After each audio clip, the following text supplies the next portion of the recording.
Oh my gosh, we're live now. We should I gotta work on that. I don't need to know when I'm live. But Jessie, how you doing? I'm so good. How are you, Ash? I'm doing great. If folks are just joining in, I am joined by the incredible and awesome Jessie Punch. I'm so excited to have you here. Thank you for hanging out with us today. And she's here the whole time. She's stuck with us the entire time. I mean, I guess she could just pretend she has internet Y'all are stuck issues. with me. You're going through a tunnel. No. Yeah, sorry, we're breaking up a little bit. No, I'm excited. This will be fun. Welcome. Seeing everyone get in the chat. Yeah, I admitted this to Jessie before the stream started. So Elizabeth is in the chat. I was talking to Elizabeth Blackstock yesterday on a show, and we were talking about the Cup win and how Joe Logano won, and the Coca-Cola admin, which we'll talk about later, about the win in the Cup Series in Atlanta. Coca-Cola admin was really good on social media.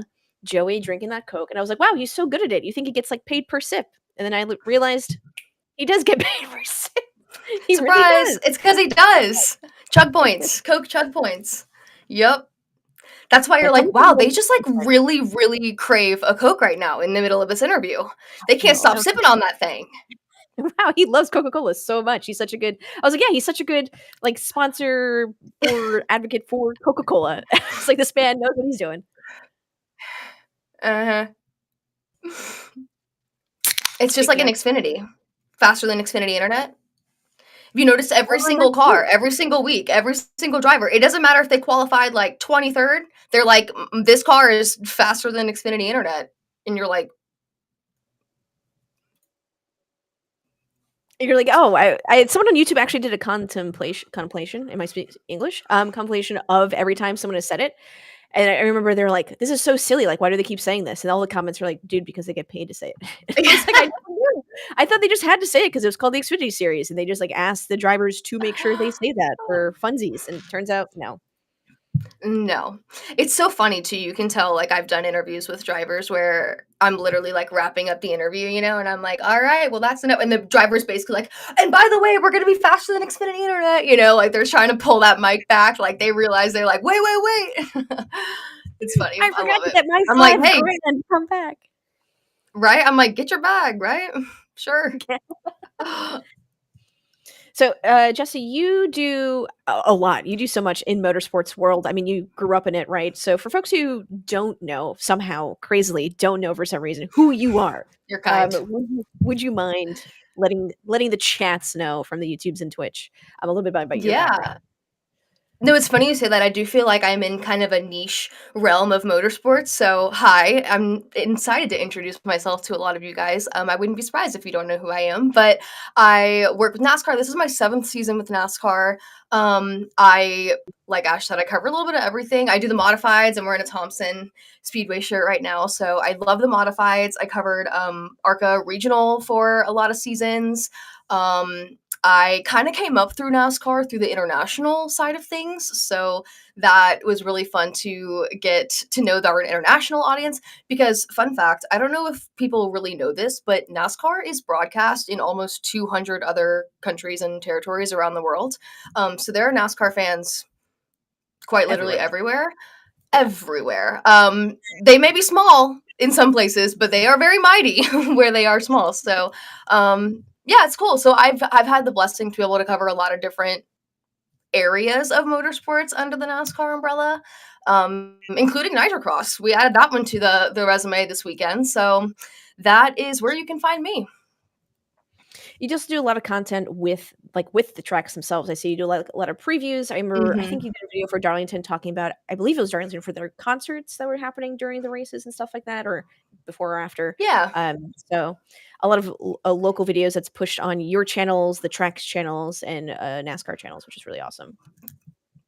Yeah, a lot of social media working with the racetracks, doing, like you said, promoting everything that goes on the race weekends and some of the cool stuff. Because every track is so different. Every track's very unique. It kind of has its own, personality or whatever. So it's kind of fun to work with those different groups and try to portray that on social media. And then you said recently you did the Nitrocross at Richmond Raceway. How was that? So cool. Like, so cool. I'm gonna sound like such a nerd, and I'm not even gonna try to hide it. I was talking earlier about my experience, and I'll be honest, I think I went in so I got to do a ride along, which was That's cool. the coolest thing ever. It was literally day 1 on the job. I'm because I will be with Nitrocross for the remainder of the season. Nice. Aside from their next event weekend, which is in Utah, I do have a modified race that weekend, so won't be with them then. But other than that, the remainder of the year. So literally like day 1, I was like, all right, here, we're feeling it out. They've got me in a fire suit. They've got me in the race car. I'm like, okay. I I I played it cool. You know, everybody was like, "Oh, I'm so nervous. I'm really," and I was like, "Oh, I've done ride-alongs." Like, I was kind of playing it cool. Holy cow. Absolutely absurd. This car goes 0 to 60 in 1.5 seconds. The way they fire off it was unlike anything I've ever done. I can't even explain it. I have some videos I haven't posted on my social yet. I'll post them, but I truly know the driver was just laughing the whole time because of my reaction. It was absurd. Super, super cool. Definitely have like a new love for Nitrocross that I didn't Mhm. expect to really grab onto as much as I did. So You can just tell Nitro by your nerd, face. new There's Nitro like nerd. there's like no words to describe your experience. You're just like, it was cool. It was sick. Like there's nothing else I can describe. Like you just have to go to I a race. don't. The craziest thing was they. Well, okay, so to give you some details other than me just being like, Yeah. I will put it into some words at least. They run a couple different series, but their premier series, their most competitive series, is Group E. So it's an entirely electric vehicle. Like I said, they go 0 to 60 in 1.5 seconds. It's 1,070 horsepower, like 46 kilowatts of energy. I mean, just an insane vehicle, but like so quiet. So it's kind of, mighty, but small, or like, it's understated, I should say. Um, and they took a gap jump in this race. They quite literally built a 6-foot jump on the uh like pit road of Richmond Raceway. Yeah. And watching cars fly at Richmond was just incredibly absurd. It was the most insane thing that I've ever seen. You're like, they shouldn't be able to do this, but they are doing it. Um, I highly recommend going to a Nitrocross event in person to really take it all in. Yeah. I have been obsessed with Class 11 racing, which is the vintage VW bug racing that happens at Nitrocross events, and as well as they do like the Baja and things like that. So I was like, I want to like if I were to do any kind of racing, like I would want to just try Class 11, just because it seems one accessible in the world grand scheme of things in motorsports, but also just so cool to be in these bugs and just ripping through Richmond Raceway in the So dirt. cool. It'd be so fun. Right? And they're so cute. Like, not to be that girl, but they're so cute. They're all, I mean, they're VW bugs that have like literally been reimagined as full-blown race cars. It is Right. Herbie fully loaded out there. It is the cutest thing. I love it. And all the drivers in that series like have a good time with it. They've all got like funky mustaches, and they were doing line dancing one day while they were there. It's a fun series. I could totally see you jumping in and ripping it up in that VW bug. I think I'm just getting more experience in dirt racing. Not that I've raced anything professionally. I've done the Mustang GT at Sebring for like Skip Barber School, but like an affinity, and I know dirt is hard because I can't even imagine doing like I can't even do it in sim racing. Like real life, seat of the pants feel. I think I would just get more respect, even if possible, if I can get more respect for drivers who do what they do, especially in dirt racing. It's just crazy to see them with the control that they have. Oh, absolutely. That was the biggest thing that was insane about riding along with them was so for example, it's going to be kind of hard to explain if you haven't seen it, but um the Nitrocross start finish line, they started there kind of at the start of turn 1, Richmond turn 1. And before you really got to NASCAR turn 2, they took a hard left onto the dirt into the infield where they had kind of their own track built there. And that was really what got me was going from the asphalt to a hard left onto dirt when our brain is, ready to take Richmond turn 2 and hit the backstretch. And the amount of control they had when I was for sure like thought we were completely out of control, just watching the way he just so casually ripped through that dirt and the dirt to asphalt transitions, it was just absurd. It was really, really cool. Like you said, a whole new appreciation for what they're doing by actually being there and seeing it firsthand. Faith from the YouTube chat is asking, do you ever get nervous during a race, doing a broadcast or such? Doing a broadcast from my Yeah. role, um, I don't know. I don't know if it's nervousness because I think like for me, if I'm nervous, I feel like maybe I'm not prepared. So I always try to be as prepared as possible, and then that's where I try to turn the nerves into just knowing that like you're completely prepared and that's all you can do. You can only come with 110%, and if that's what you've come with, then you that's all you can give. So I don't know. I feel like I've been doing it long enough that I don't necessarily get nervous. I just get really excited. Do you have any advice for someone who wants to maybe do what you do and like kind of go up the ladder, get up the ranks of broadcasting? Do you have a degree in broadcasting? Is there anything you did in your background that helped you, and like your knowledge base in the sport? Yeah, yeah. So I do have a degree in communications and broadcasting. I went to Clemson University, go Tigers. But I tell people all the time, like even when I was going through college and getting through school, internships were so important, and that hands-on experience was so important, and it is. But nowadays, we live in the day and age where things like this are so accessible. Doing a stream like this, put yourself out there. That is my biggest advice. Being involved and getting internships and getting opportunities is great, but just show people that you can talk on camera. Show people that you can talk about racing. At the very least, I said it one time on my podcast. I was like, make TikToks. Get on and make TikToks about your knowledge of the sport. At the very most, commentate an iRacing league or do like what you do, Ash, and get on Sundays and Saturdays and do live watch alongs and just show people that you can talk on camera. We are so blessed in this day and age to have the accessibility to things like that. Take advantage of it. That is my biggest advice. It's a saturated world, but if you're good at what you do, you'll find a way to stand out. Yeah, you make a really good point that there's just so much ways to showcase your talent these days, whether you want to go through a traditional route or if you just, what I do, started yapping on Twitch. If people want to yap on YouTube, that's totally fine. And yeah, if you know what you're talking about, you can talk to the camera, bring that charisma, connect with your chat and audience and such. A lot of opportunities could be possible. And you bring up a really good point. Like, get those internships. I mean, I always say start local. A lot of people ask, like, if you want to be a photographer in motorsports, if you want to be a videographer. I was like, go to your local racetrack and just practice and do videos for local teams or karting teams or really whatever you can get, and then showcase your stuff online. Email your portfolio to teams and be like, hey, this is what I've done. Um, any interest, et cetera, et cetera. So I think it's kind of, yeah, start local. I always say support local, including your racetracks. So Because in the same way, by doing so, go meet people. Put yourself out there and meet people. Everyone's like, "Oh, networking." Networking, I don't really like that term. I think relationship building, like, because genuinely, networking to me feels so like, what can I do for you? What can you do for me? Go make relationships with people, especially in motorsports, especially in NASCAR. I get to work with some of the most incredible people, and Ash, I know you will agree with this, that by going and putting myself out there and making these friendships and these relationships, not only have I been fulfilled, from a friendship side of things, but it pays off in the long run. Everybody wants to help each other out. And by knowing more people and being well versed just in that world and showing people that you're passionate about it really, really can pay off in the future.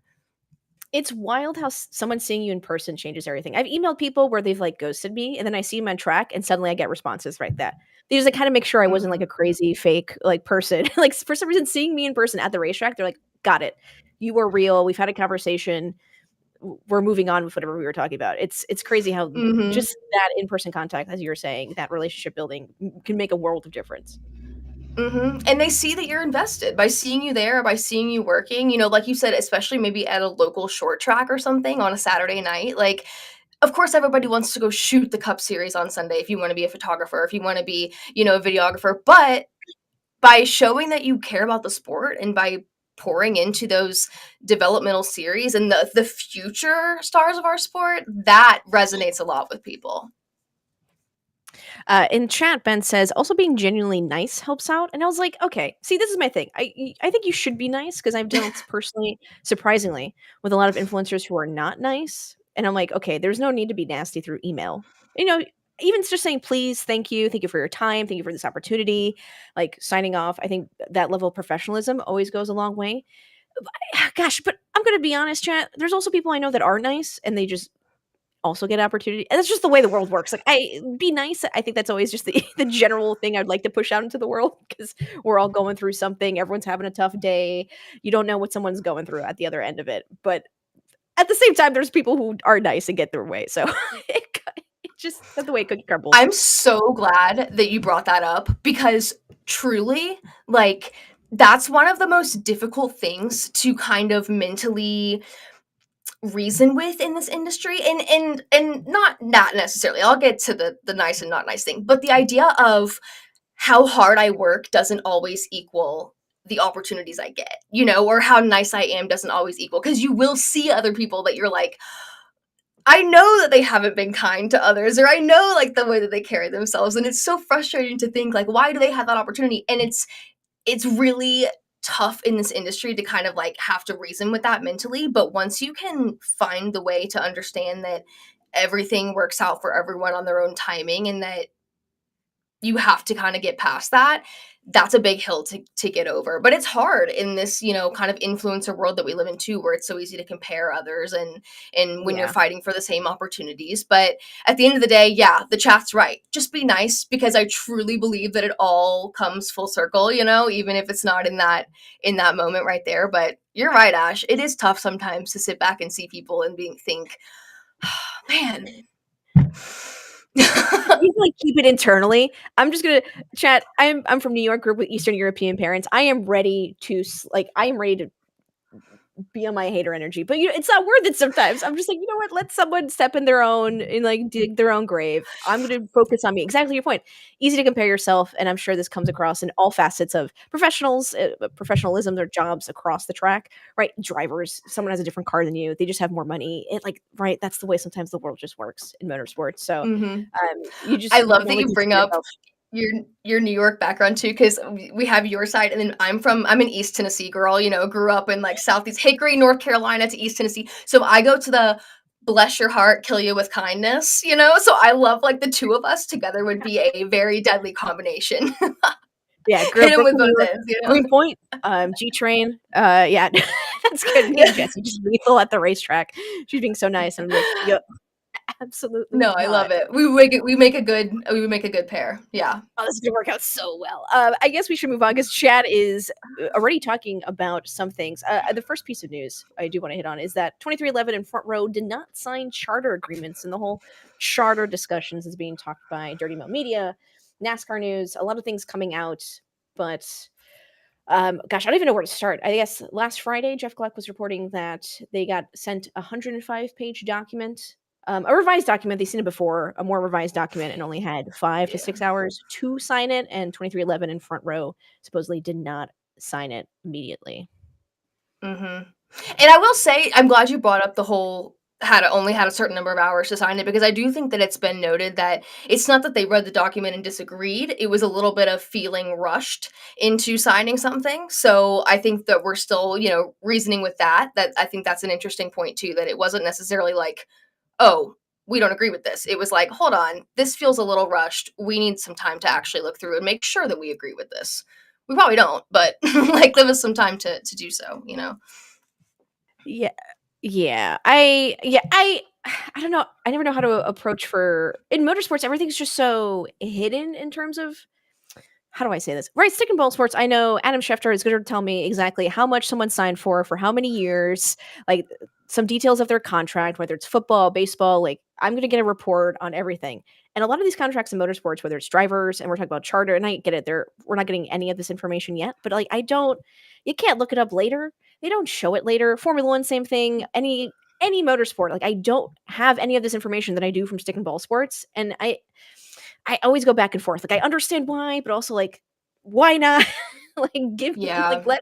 let the fans in, let reporters in. That's that's the tough thing. You're right. It's almost like, okay, it's like I'll approach the situation from two heads, right? We'll take the one you just said about how cool is this though? Like what a great example of how different motorsports is from stick and ball sports, that we have the luxury and the possibility to have this kind of discourse between teams and the league, and really neat example of that. On the other side, this is like not really a good look, you guys. Like, this is tough because it is putting that on display, but it's also like, what are we doing here? You know, you've got people like Jeff Gordon being willing to speak on it, or I think you talked about it earlier. Was it Mr. H that was like, I'm just tired. You know, I'm just gonna sign this Oh, thing. yeah. I'm kind of tired. Yeah, and but then when the team that is giving the pushback is Michael Jordan's team, I think it's a really tough look for people that don't understand the ins and outs of motorsports right now. They're like, Michael Jordan is fighting with NASCAR.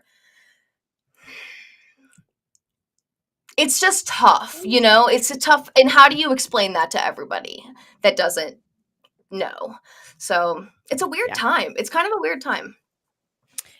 Speaking of that Mr. Hendrick quote, so his full quote is, "I think we've worked really hard for 2 years, and if it got down to it, you're not gonna make everybody happy." And I think it got down to, I was just tired. Not everybody was happy, but in any negotiation, you're not going to get everything you want. So I felt like it was a fair deal, and we protected the charters, which was the number one thing, and we got a revenue increase, which is something cool to note. And I feel like a lot of things we didn't get, got taken out. So I'm happy where we ended up. Is the is what he said on Mhm. that. So, I guess revenue increase, always a positive thing to see in that kind of negotiations. I'm glad he kinda, like, let that slip. But I guess I don't know what an increase is, right? Is it a 1% increase? We're getting 10, 15, 20, like, I don't. An increase is an increase, but what's the number? What are we talking about here? Which we'll never know.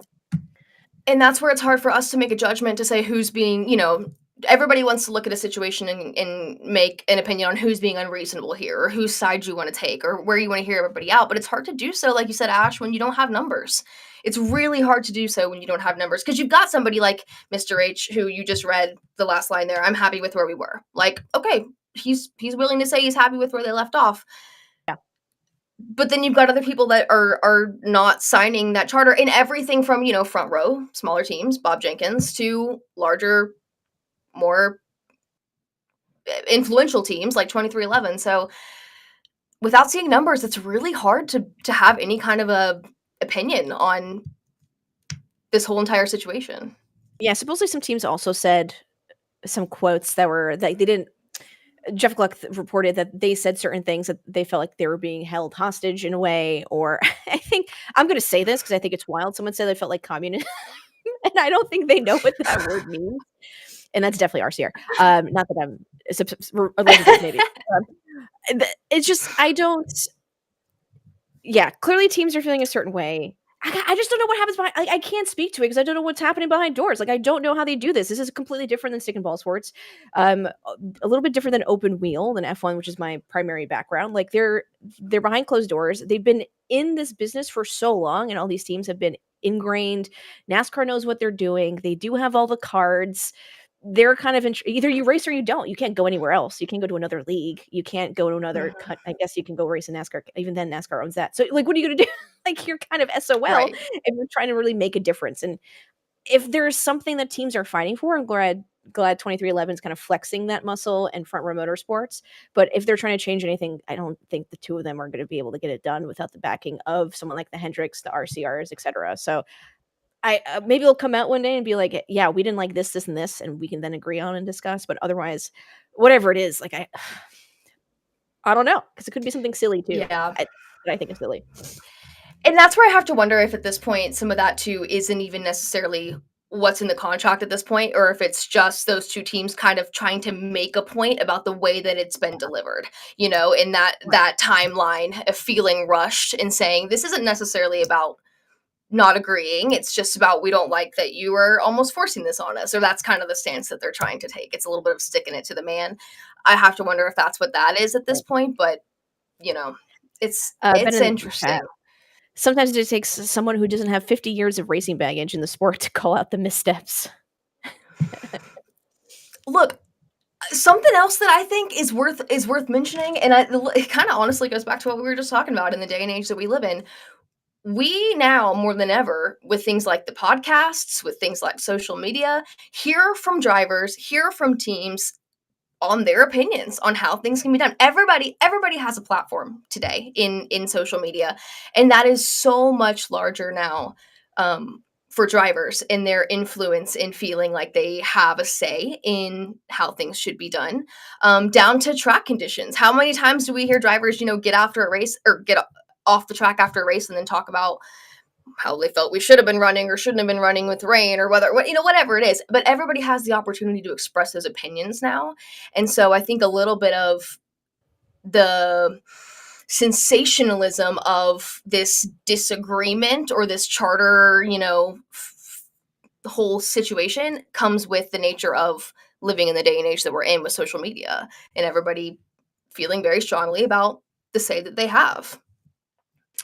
You bring up a good point about speaking up about certain things, where Denny Hamlin also brought this up, and also the name of his podcast, because I'm just going to call it the Denny Hamlin clause, right? Because who else is so outspoken and willing to speak against it? Actually, judgmental. Where NASCAR is trying to add an additional clause, or more so, to the charter agreement, that no one will be able to talk negatively about NASCAR.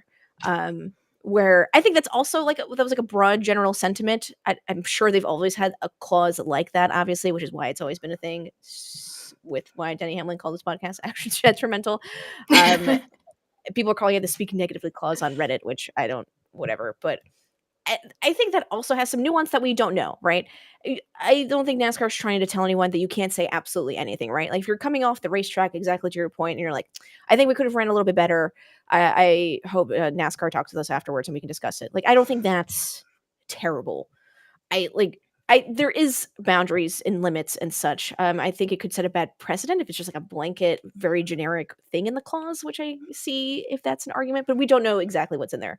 There was an incident for the World Rally Championship, a 30,000 euro fine for Sebastian Ogier for saying that the organizers had not used their brains because they left an inadequate gap between cars to let the dust settle. So he got a $30,000 euro fine. 30,000, sorry, euro fine. I keep saying dollar because I'm in the United States. So people are talking about that and kind of bringing in to those kind of clauses in sports where you can't talk negative against leagues, teams, etc. That's tough. And it's like you said, there's always going to be some kind of a line. There's always going to be some kind of a, you know, give and take. But at the end of the day, NASCAR, the league being the ones who have the power to draw that line and say that was too far, is where that is always going to be a point of Yeah. contention, I think, for certain drivers. I think other people just think, hey, I mean, that's part of the job, right? Like, we get that. But then there are more outspoken drivers that don't necessarily like that. So How 1984 of them, someone says in the Twitch chat. I don't I get it. You can't disparage regardless of what you're if I work my full-time job and I'm just like disparaging them completely during company time, right? Like sure, they're not NASCAR employees, but they're NASCAR contractors in a way, like they're teams. There's like you're just not going to disparage them on a broadcast that NASCAR it just I get it. Like it just looks bad for everybody. And it just looks a little silly. I right. understand why they would want to kind of control that. But I guess at the same time, some people are also arguing, like, don't give us something negative to talk about. But there's always opinions where you can air them respectfully. You're like, hey, I just disagree with this, and this is where I'm coming from. That's it. Moving on. You don't need to like Also, diminish the name. don't give us something negative to talk. There, everybody is going to be able to find something negative in every situation, no matter what it is. Like that. Sorry, you know what I mean. Like that's just damned if you do, damned if you don't, kind of thing. We grew So up I on the think, internet. Yeah. There's always something right, negative. yeah. But here's the thing: at the end of the day, there is merit in discourse in for NASCAR between the drivers and the teams. I mean, that is good for ratings. That's good for discussion points. If everybody just got along all the time, then like it wouldn't be very exciting, right? So in a way, like NASCAR, I'm sure is okay with some of that. Like you said, they want these drivers to have platforms and they want them to be able Yeah. to, bring more eyes to the sport and bring more fans in and have that discourse. But there's always going to be a line. So I don't think that's 1984. I think that's just like you said, a business. This is just professionalism, and I don't know how you really. I don't know. Yeah, if you think about how other teams, I always go back to Super Bowl sports because that's my favorite. So you think about the New York Yankees. I think they were talking about something similar to that in like 2009, 2010, because a tell-all book or something was published, and they're like, "We're going to need to put this in our contracts." And people are like, "This is ridiculous! Like, if I'm done playing for you or working for you at the New York Yankees organization, I should be able to go tell my story." Maybe sign like an NDA clause for like a couple of years, but not ever. Like this is insane. Like, or if something's really, really Mhm. bad, I want to be able to have the control to say something. Um, so yeah, to your point, boundaries and things like that and such. So hopefully that generic, of course, getting people talking about these charters through online media, that just generic, oh, no one's gonna be able to talk negatively kind of thing is not helping discussions go any further. But I do think Right. the fact that they're publishing certain things, I feel like they still want public opinion to weigh in or sway. Not that we can sway anything. Does this make sense? Like if it was Mm, they wanted to keep it secret and wanted to work it out between themselves, we wouldn't know anything. But they're, like, right. letting leak or certain things are leaking where it's like, "Oh, if we do this strategically, we can get the fans on our side," or and one way or another, depending what side whatever's leaking. And then we can kind Mhm. of convince and be like, "Look, all the fans want us to talk negatively." I'm just using this as an example. Mhm. I think it's interesting Oh, how or what is it? A couple weeks ago when the I wasn't at the track, but wasn't it the 2311 one of their employees they had something taped on their back that was like don't ask me about the charter deal or something like that. Did you see this? They had a sign. This is on me for not looking it up, and I wasn't there that weekend. But basically, if 2311 you don't wanna look it up, printed I out. don't. Go for it. Yeah, they printed out like a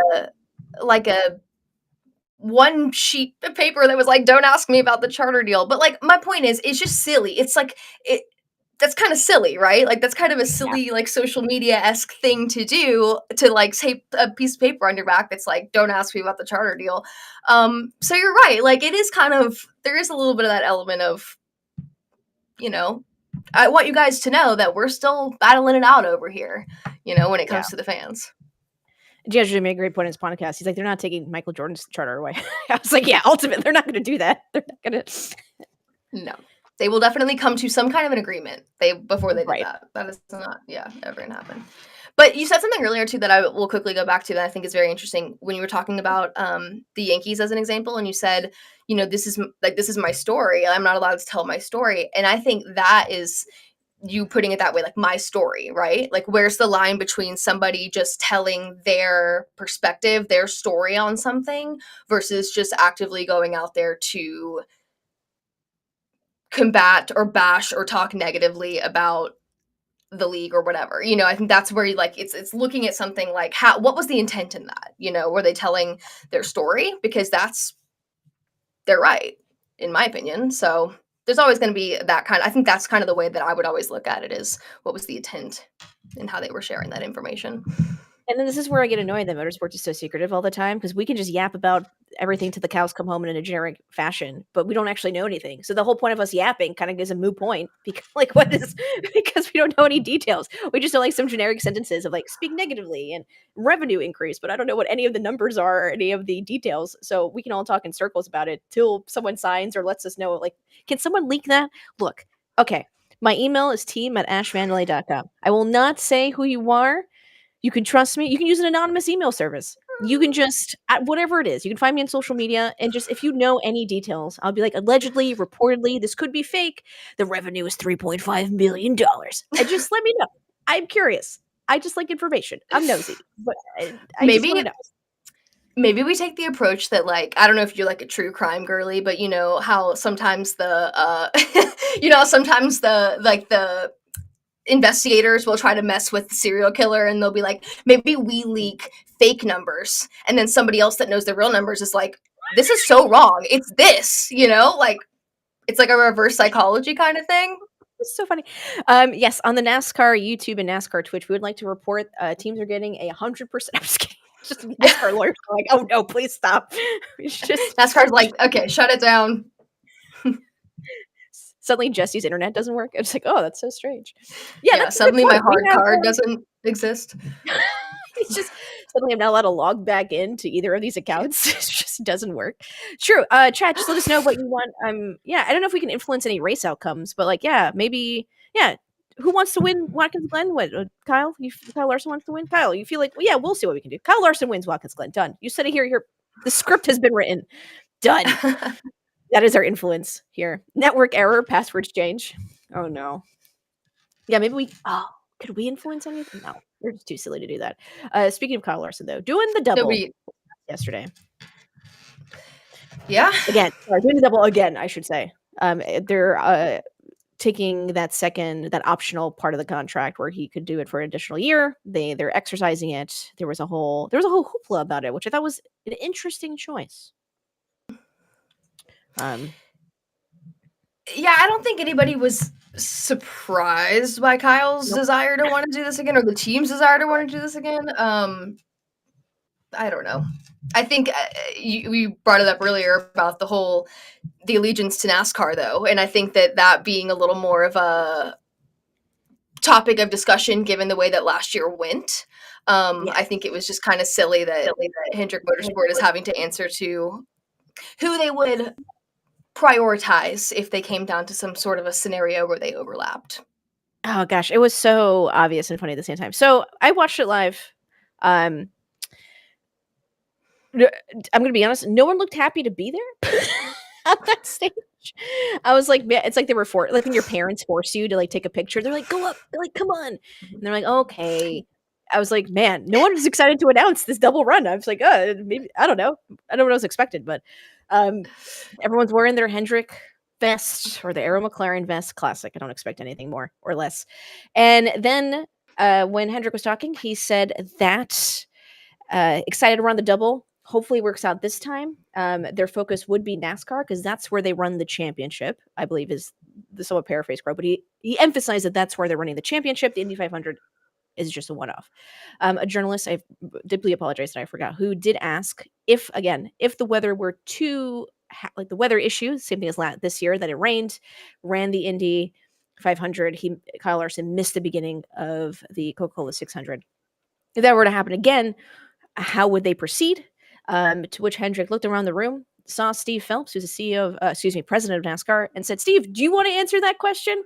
Which I was like, oh man. I was like, oh, right. I think I know where everyone stands here. So yes, the emphasis is going to be on NASCAR. They will take Kyle out of the car early if it comes to it. They do have Tony Kanaan as a backup driver. He was also on stage yesterday. So the primary focus is the Coca-Cola 600, regardless of weather, whatever happens. They will take Kyle out of the car. If he's leading, tough noogies. It is the Coke 600. He is getting there on time for race start. Can you imagine if he wins both? But when you were just said if he's you said tough cookies if he's leading or whatever, can you imagine like if some point of contention gets in the way of NASCAR? I don't know. I don't even want to put it out there, but it'll be very interesting. I'm very excited. Yeah, you know what? The what ifs aren't even worth the time. Let's just not even do it. But yeah, very, very interesting. I'm excited though. I'm excited to actually get to see him do this. Fingers crossed, get to see him do this. Yeah. I was really excited about it this year. And I think that in a weird way, having this kind of false alarm, he's going to be even more prepared going into next year to really go out there and compete. So I'm looking forward to it. It's funny, both the YouTube chat and the Twitch chat said the same exact kind of joke, that if Kyle Larson's leading, he's going to have radio troubles or pretend that he doesn't hear anybody and keep racing and not get out of the car. He's going to be like, oh, I'm going through a tunnel right now. Turn 4. The snake pit's right? so loud. I'm sorry. I'm going to keep racing. If he was leading the race. I wouldn't blame him either. I hope, because he was so running in the Indy 500, he was 5th till he got that speeding penalty in pit road, which then just the way, right? I mean, racing works out. There was no way to get back up front unless something did not happen up front, etc. But he was doing significantly or decently well for his first time running.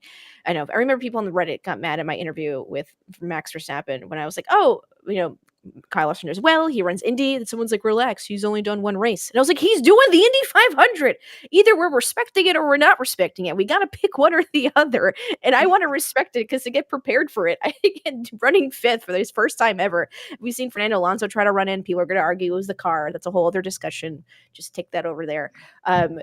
We've seen multiple people try and not get up there to the top 10, to the top 5. So I think Kyle was doing really well. And then he has a great opportunity. Arguably, he is you could say the same thing. He's only running one race. Like, he hasn't had the time to build on that. Like, you're absolutely right. You're kind of making the same argument by saying that. Yeah, and then seeing him at the Coke 600 would obviously just be Kyle Larson doing Kyle Larson mastercraft things. So hopefully able to do the double. Again, I do ask, and I'd love your opinion on this. Oh, maybe you have more pull than I do. Okay, so Jessie, this is my pitch. Okay. You or we, if there's extra room in the jet, if we As always. someone can good to know. If someone could follow, if we could just document this. I just think it'd be so cool to do. I don't know if we can do a live stream because flying in the air and all that stuff in between live streams would be difficult. If there's a way to just document his day about doing this. There has to be like a documentary, someone recording this. And I'm surprised you didn't get it this year, maybe because you didn't complete the 600 or wasn't able to race in the 600. Like, what time are you, like, how are you training for this? Like, do you do any special training for running both? Or are you just like, no, like, I'm naturally a good driver and I'm fit, like, I'm fine. Like, what are we doing? Like, I didn't get any of that behind the scenes stuff that I wanted from last year's double run. Like, what time is he waking up? Is he having oatmeal? Is he eating eggs? He can't because he gets sick when he gets in the car, so he can only have Coca-Cola. Like, what are we, like, I want to know all these little details because this is a really cool thing to do. You're right, and I would love to even see this, like, starting earlier. You know, I want to know some of the preparation even going up to just race day, like going up to that weekend as a whole, because you know how much I remember seeing one of the drivers' wives post about Coca-Cola 600 weekend and talking about how, like, everyone thinks it's the most chill weekend because it's a home weekend, and in reality, because of that, it becomes So the stressful. busiest week. Yeah, it's the busiest week for everybody. They're busier than ever because everyone thinks, "Oh, you're home," and they're like, "Yeah, we're home, so we're available." But all that to say, like, I would love to know. We know how Indy is getting ready for the 500, like how he balances all of this, and then also mentally prepares to actually run these races. I mean, that has to be a very, very interesting mental task for somebody to have to take on. You're right. I do think they were shooting something, but I have to wonder if it didn't come to fruition because of the outcome of it all. Sorry, Rachel, what were you saying? It's not being released or it is being released? Oh, it hasn't been released yet, but they did film Oh, something nice. potentially Hendrick. But like, when are they gonna do? Like, is it gonna be like a hype video? I said I think they could have filmed something and kept things to themselves, but also given us a little bit more on race day. I'm a very demanding race fan. I'm so sorry, but I would have loved to see because someone's You're like, "What is he snacking on the jet? I need to know." Like, drink. What is he drinking? Could he theoretically also race Monaco, get on the Concorde, and then compete in the Indy, and then compete in the Charlotte? I want all these mathematical probabilities. I did text Elizabeth as well. I asked if we wanted to do the plebe double, as in we go as race fans to the Indy 500. And then we leave right as we have to leave right as we take the checkered. And I think Jared Allen did this. Leave right as they take the checkered. Ooh, maybe you have to leave a little bit before. I think you can leave right as you take the checkered. I don't need to be there for the whole 600 because that's a long race. Leave when they take the checkered, depending who's winning. Get on the flight from Indianapolis to Charlotte. Go attend the Coke 600. As a that would regular be person. so fun. As a Right. I regular know Kyle person. Larson won't let me into his jet because he's like, you want to know too much about this process. So as the plebe double, I think it's possible. It's just unless the I think airlines it's step it up for possible. me. I think it's possible. I think it's good. There's a plenty of flights after the race or before the checkered. Like there's like one at 3, one at 5, one at 1 or something like that. Like I could figure it out. And I can go to the 500, a carb day and all that stuff during the week, attend the 500, leave right on time. The problem is also traffic, right? I've been to the Indy 500. I've walked. I got there early, walked back to the hotel afterwards. There's a lot going on, a lot of streets closed. So that is the biggest logistical thing that I see as an issue for me. Okay, look, not to be that girl, but, like, technically, if you started this early enough, I bet you, like, you could get some sort of a little police escort out of there. You know what I mean? Like, just, like, one officer on a motorcycle, like, they could escort you out of there pretty out a backside or like, a little back road or something. Mhm. Should I just get on the motorcycle? That would And just I'm seem too inviting myself. Now that the more you're planning this, I'm, like, checking my calendar. Like, this sounds so fun. I think this would be fun. I think if we got, like, a group of us to do this, like, we just take up the whole American Airlines plane back to Charlotte. They're like, "Why is everyone flying back right now at 3 PM on a Sunday?" I think it'd be really fun just to document, if possible, like, hey, like, we're not Kyle Larson, very obviously, but we can also do the double as race fans because we love it so much, and I think that'd be really fun. Or we can start the morning watching Monaco somewhere and, like, having brunch at a restaurant, go to the Indy 500, or probably watch it at the Indy 500, let's be honest, people are watching races, and then go there. If you get enough people involved, you can get your own charter flight. Ooh, do I know that many people? How much is a charter flight? No, private I was about private to say, they are y'all are giving us a lot. Of credit here, because Yeah, how much money do you wow. think I'm making on social media? Instagram, Yeah, 0, TikTok, 13 cents, like, how much is how yeah. much could a banana cost, Michael? Oh, yeah, Hendrick does have a lot of jets, because I remember him saying during the press conference that everyone had to jet off and he had to hitch a ride from someone else, and I was like, "Dang, everyone took your jets?" As Hendrick himself, that's so funny. Um, What a world. if you have to ask, you can afford it? Okay, don't bring that up then, that hurts. I'm sure I could You know what? somehow. I'm sure Coca-Cola Keep on would love to drinking. sponsor a jet, would love to sponsor us. So if Larson wins, would his wife also do a double in terms of shotgunning a beer if he wins both races? Yeah, I have no doubt in her abilities to shotgun 2 beers 6 hours apart, if not longer. Oh, I'm yeah. gonna be honest with you. I think she'd be fine. She could definitely do 2 beers She'll in be one more day. than fine. She's not doing the She'll be back-to-back. good. She's gonna be great. Yeah, I have no confidence. I mean, I'd have a full confidence, sorry, in her ability. I have 0 confidence in my ability to do that. Um, Ray says he has $3 to contribute to the private jet fund. Thank you, Ray. I appreciate that. That That's what might we get us should do. to We a should park. start selling seats on our non-existent private jet, and then you know what Or I'm like a saying? And fire then festival, but we'll call, like, the yeah. double festival, which sell seats. Ah, jeez. Yeah, this is starting to look more and more like Fire Festival by the minute. This is starting to look like fraud here in the NASCAR sector. Yeah. Sorry, NASCAR lawyers. Moving on in, we do have some quick esports news. NASCAR has become the official partner of the Rocket League World Championship. They did play a game.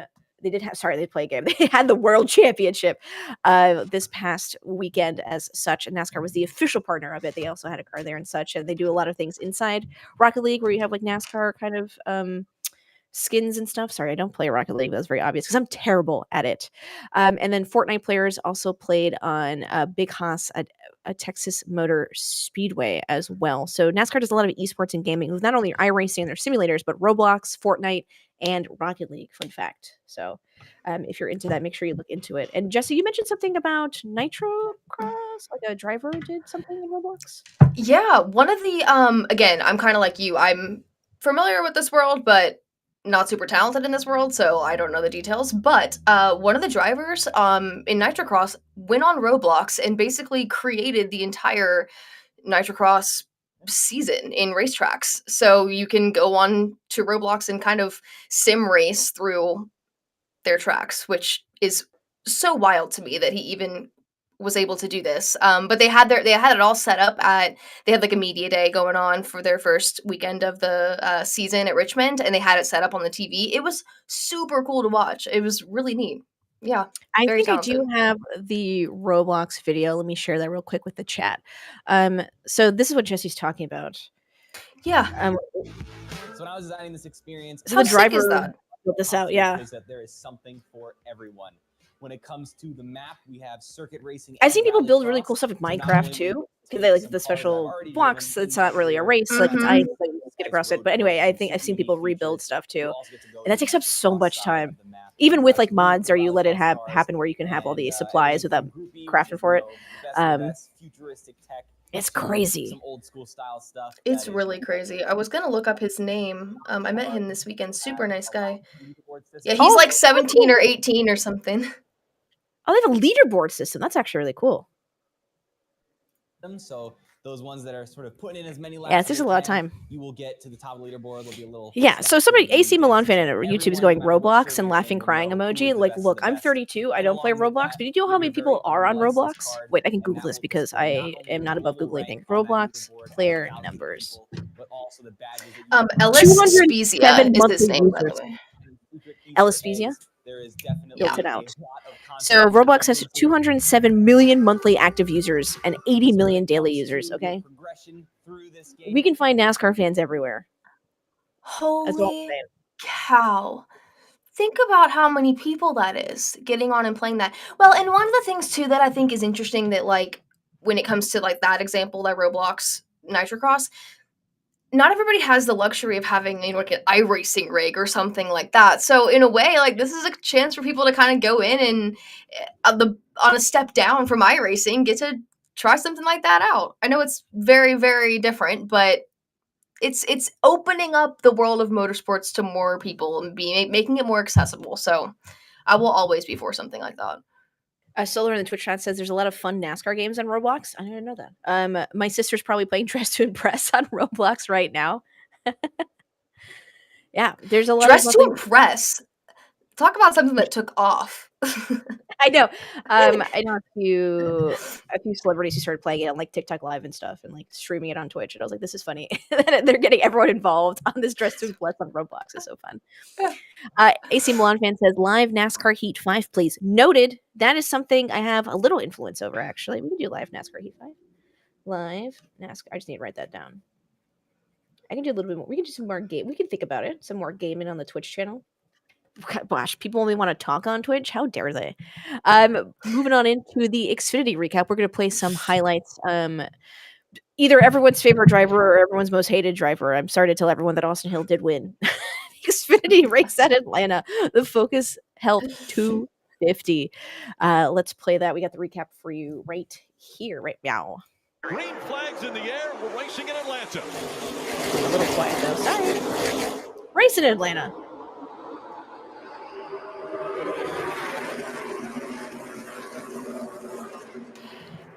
Ash, yay or nay on Atlanta as a drafting track, from your opinion?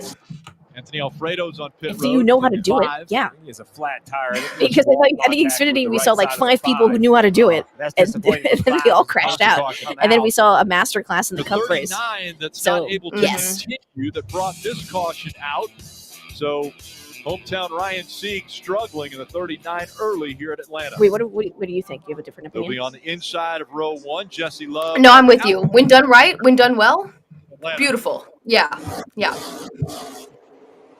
Oh, look, Creed P1. They should have just ended the race there for this man.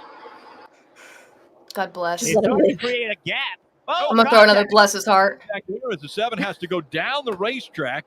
Jesse God has Love favorites came and they're down not as Sheldon the 7 was Creed. trying to side draft, still trying to clear the 2 on his own. Everyone else is scratching their head because there's no way their car is going to do that. And they're just wondering how the 7 pulls it off. I think he's going to clear the 2 right here. Overdrive the entry. Why can't we have slide old up in front Atlanta of and the new 2, Atlanta? Says that. just like that, Twitch clear chat for the cries. Half Side the track drafted new, the half the 2, track and now old. Allgaier leading in Atlanta. He's going to try to side draft him and pull him back into 3 and 4 for the final time of stage 1, and surging on the outside Ryan is that Sieg, I 7 know. of Allgaier. They're side by I do side. appreciate As they come out of advertising, 4, little because seeing contact that made, Xfinity is going to be on the CW is a good reminder on that car, to be honest. I forget every single time I see it. I'm like, why are they saying this? Yeah. Oh, yeah. Oh, that's right. Yeah. Just stage 1.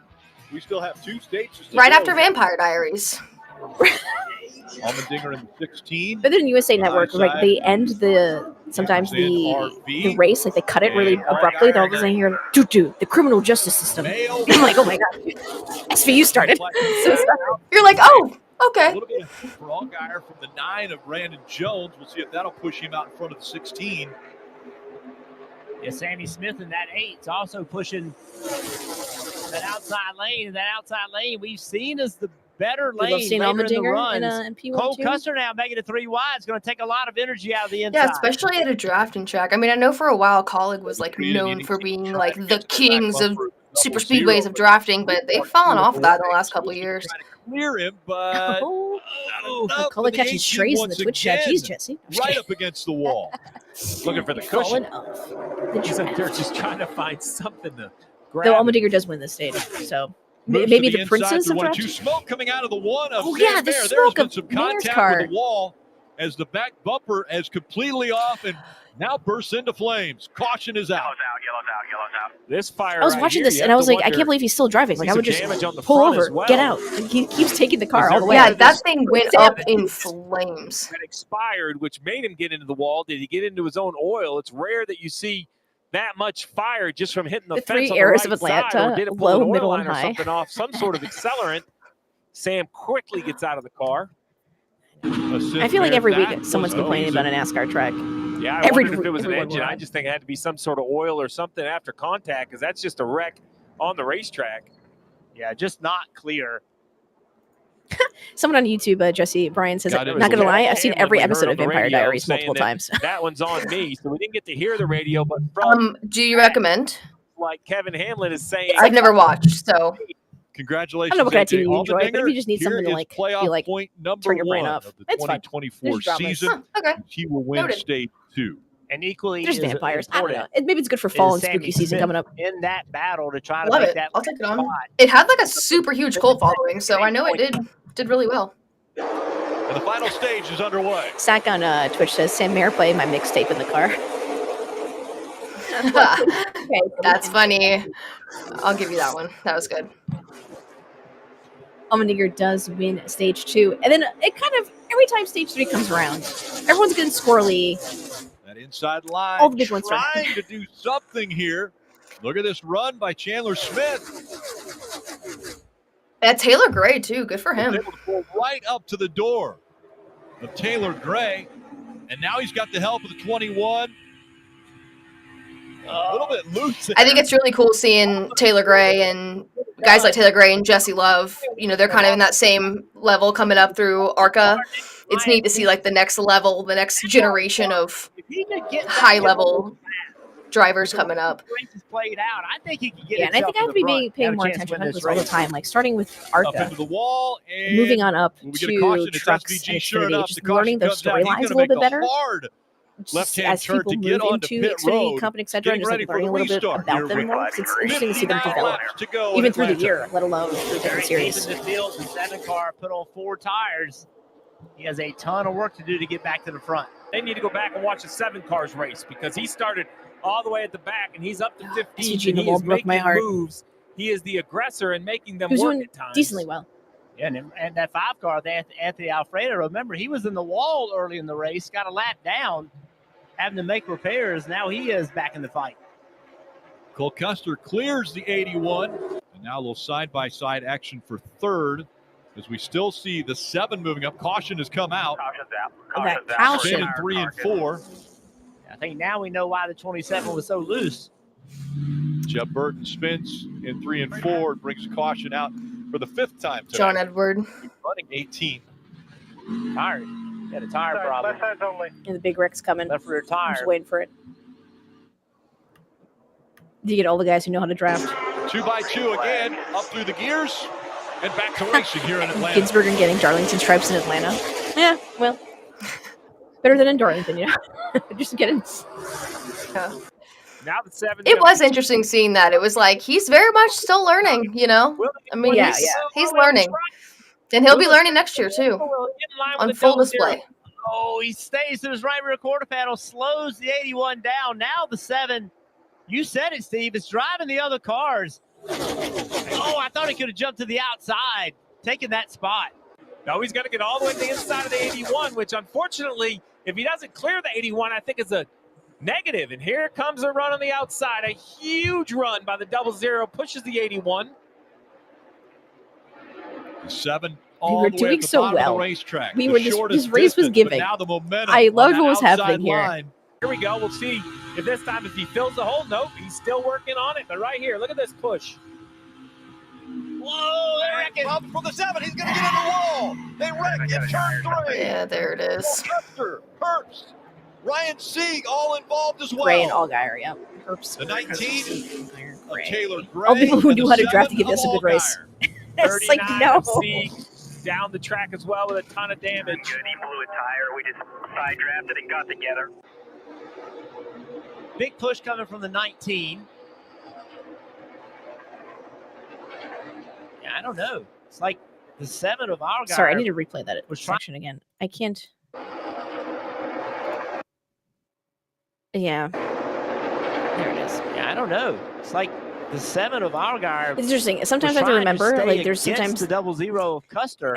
you Chandler can look Smith for with someone, control quote car in unquote, the to 81 on the blame outside. in every Austin incident, Hill, one but in the also it's sprint, he's on racing the and you're inside. doing everything very quickly, and a lot of things are happening at the same exact time.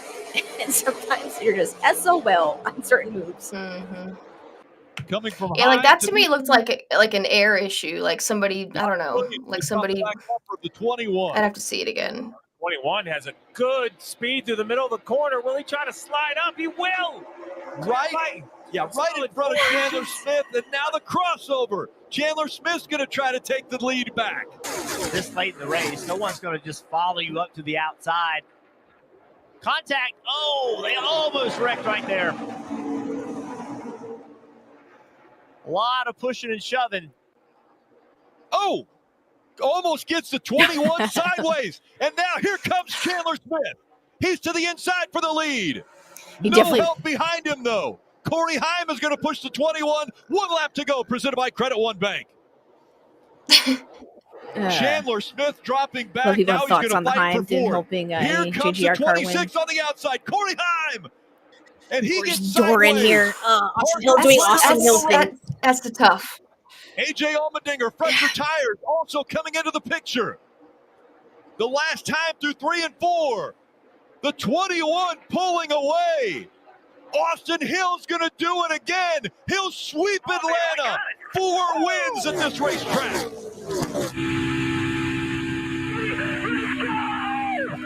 I feel like every super speedway win is the same for Austin Hill. It's just, when are we going to learn that just waiting for 2 to go, letting Hill throw a single block, and losing the race just doesn't work anymore? Can we stop lifting? Stop being nice to him. I don't understand. He does it we can't keep letting him get away with it. But they do. They do, though. And that's where I'm like, at some point they're not letting this happen, right? Like, is he just that much more talented at Atlanta than these guys? What is it? I don't get that. I don't get it. Virgo Dragon asking, do they ride in the slipstream of each other? Yeah, so all that is a lot of... Joey talks about this in the Cup race where they were helping each other out. So yeah, the pushing helps, the slipstreams help, the drafting helps, whether it's side drafting or in the back there, things like that. So all of that is within the realm of how that helps getting the run. A lot of people will talk about like why Heim didn't help that JGR car. But people need to go back and then watch the race, because any chance a JGR car had to ditch him, they did, and did not help him either. So why would he help them back when they didn't help him during the race? So it all comes down to teamwork and track. Parker Klickerman talked about this last week, 2 weeks ago, on the broadcast, where he's like, I try to help out as much as I can on the track in hopes that gets me the good karma that they will help me out when I need it as well. Of course. That's how this has been forever. So yeah, I'm with you. I don't necessarily blame Corey for making the decision that he made if he didn't feel like he had that given back to him. It's a give and take thing. Just because you had the same emblem on the front of that race car doesn't necessarily mean anything. Yeah, SVG at least not in that series. Not in Xfinity. Again, you had the Allgaier, Custer, Herbst, C. Gray incident.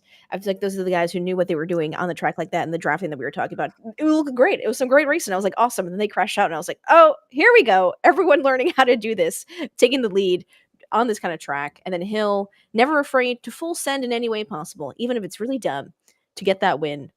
And someone said the 81 got too greedy there, in my opinion. Forced a run that wasn't on and needed to help to bail him out, and the help didn't come. I just don't think help didn't come. No, he tried to. I also think he tried to get a little squirrely with Austin because that's the way he knew Austin was going to play, which he then consequently did. But it just didn't work out in his favor because Austin Hill just knows how to play that game better than anyone else. And didn't get the help that he wanted. So you were correct for sure. Unfortunately, AJ couldn't get there sooner. He had a great run off turns 1 and 2 with fresher tires. Comes down to the timing of it all for sure. Were you there in Atlanta, Jessie? I was not in Atlanta. I was doing Nitrocross, so I didn't get to watch any of these races. No, you're good. I didn't get to watch any of these races live. I was having to keep up with them and then watch the highlights after the fact. But I mean, when I got the notification that Austin Hill won in Atlanta, no part of me was shocked by any means, just because of clearly, I mean, 4 for 4. But I don't know. It was definitely interesting watching it back, who the key players were there at the end. And I will say it's been very wild to watch RCR this year, and Jessie Love and Austin Hill, and the two of them. I think that even just personality off the racetrack, they're both very nice people, but they're very competitive. And I'm excited to continue to see the way that both of their success pushes the other one. It's very rare that you've got those two guys on the same team right now, competing against each other in the way that they are. It's going to be fun to watch, and it's cool to see the way that they've kind of put RCR, I don't want to say back on the map in the Xfinity Series, but they really have brought RCR back to being one of the top, if not the top team, there in that series. It's interesting, and I will hop on my soapbox real quick and say, like, Jessie Love, I think, is a great example of a driver who, if you are just now learning about Jessie Love, or if you're just now hearing this name or kind of latching onto him, then you are late to the game. And I'll put that on us and say then we haven't done a good enough job promoting him, because he has been an up-and-coming talent for years. He was kicking butt in ARCA. I mean, incredibly talented and competitive mindset. Like, I'm really excited for people to learn more about him off the racetrack too, because I'll never forget one of my first interviews with him was at New Smyrna a couple years ago. He finished 3rd, and he was so heated that he finished 3rd. Like, he was like, I come here to win. Like, I mean, and I was like, okay, like, this kid is very, very competitive, and I'm excited to watch what he does. But yes, I will step down from my soapbox and saying that you and we should do a better job of promoting these up-and-coming talents if this is the first time that you're really hearing and grabbing onto him and his potential. Okay, I'm done. Thank you for listening. I do remember Austin Hill saying that he's like super excited to something when he loves to be his teammate. What was I forgot the exact quote, but something along the lines of like, "Oh, I'm excited to have a teammate to like work together." And I was like, "I don't think Jessie Love is just as competitive as you. Like, he's not going to make it easy. If it was like if you guys were side by side, I don't think you guys are helping each other out. I think both of you are trying to figure out how to get that win if it's the last 2 laps." I wonder too if that comment, I think like I take every single comment about Jessie's entrance to RCR with a grain of salt, knowing the way that Sheldon's departure went. So like, I always like wonder too of how many of those comments have like an underlying bit of like shade to having a teammate that I can work with, like insinuating that he couldn't work with Sheldon. I don't know. It's just interesting. Yeah, well, we saw what happened last year with the back and forth and definitely the press, the post race interviews afterwards. So, I just want Sheldon Creed to win a race. That's all I want for Christmas. I can't. Costco already has Christmas stuff out, so which is why I'm saying that. But I don't think you give gifts on Halloween. Only one for Halloween, Christmas. Sheldon Creed. I give gifts on Halloween. I'm a Halloween girl. I make a point during the fall. I make like a I guess they call them boo baskets now. That is like they've made it a thing, but I was doing it before it was a thing. Okay, I firmly believe in Halloween gifts. Okay. Wait, are you like do you like the scary spooky side of Halloween, or do you like the cute spooky side of Halloween? Because I'm the cute kind of like fun. I'm too much of a wimp. No, I like the horror movie gore, like scare your children side of Halloween. Okay. Jessie Punch is Yeah. cooler than I am. So come trick or treating at my house. No, I'm kidding. I No, I love that- all sides of Halloween, but I'm not gonna lie. Yeah. So you do watch like the horror movies and just really just get in there and you sleep well at night after all of it? Like a baby. Nope. Not me. I like there's like a TikTok person who reviews this has nothing to do with NASCAR. Reviews horror movies and I like watching her because I think horror movies have good stories, if that makes sense. Like they are written in a way and tell a different kind of story than like the action, the romance ones, the adventure ones. There's just a different story there, and there's a lot of context and history and spookiness, and I think the stories are really fun. So I like hearing about it. I cannot watch it to save my life. You will not find me. Nope, absolutely not. And then I will not be able to sleep, and I'll have to sleep with the light on because I'm too much of a scaredy cat. Fun fact. That's okay. Probably. I'm gonna be real. I'm probably the weird one in this scenario, so I'm not gonna. You're definitely the more normal one here, so that's okay. Yeah. So this goes. I'm gonna go trick or treating dressed as Dale Senior.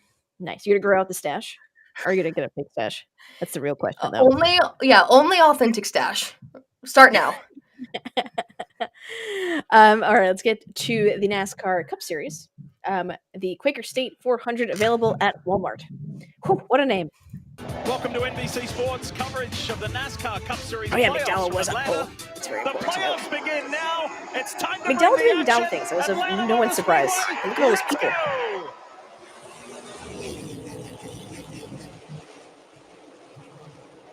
It'd be cute if we had a And Halloween McDowell has NASCAR got his themed front paint row schemes. Motorsports teammate Todd Gilliland tucked in Ugh. nice and tucked behind on the Yes. line. NASCAR Halloween to me is like, synonymous with Martinsville. It's spooky, a cool Martinsville evening. Up high, that purple car, third in line, number 4. I get jump scared really easily. It's funny. Like you can be sitting next to me, then like jump scare me, and I'll be like, ah! 180 miles an hour. It's like it's just so sudden and unexpected. Interstate, running 180 miles an hour. as we see Noted. get by McDowell Noted. for the lead pretty easily. Just writing turned things down. left. She's like, how do 180 I? miles an hour. Yeah, I'm like, go on.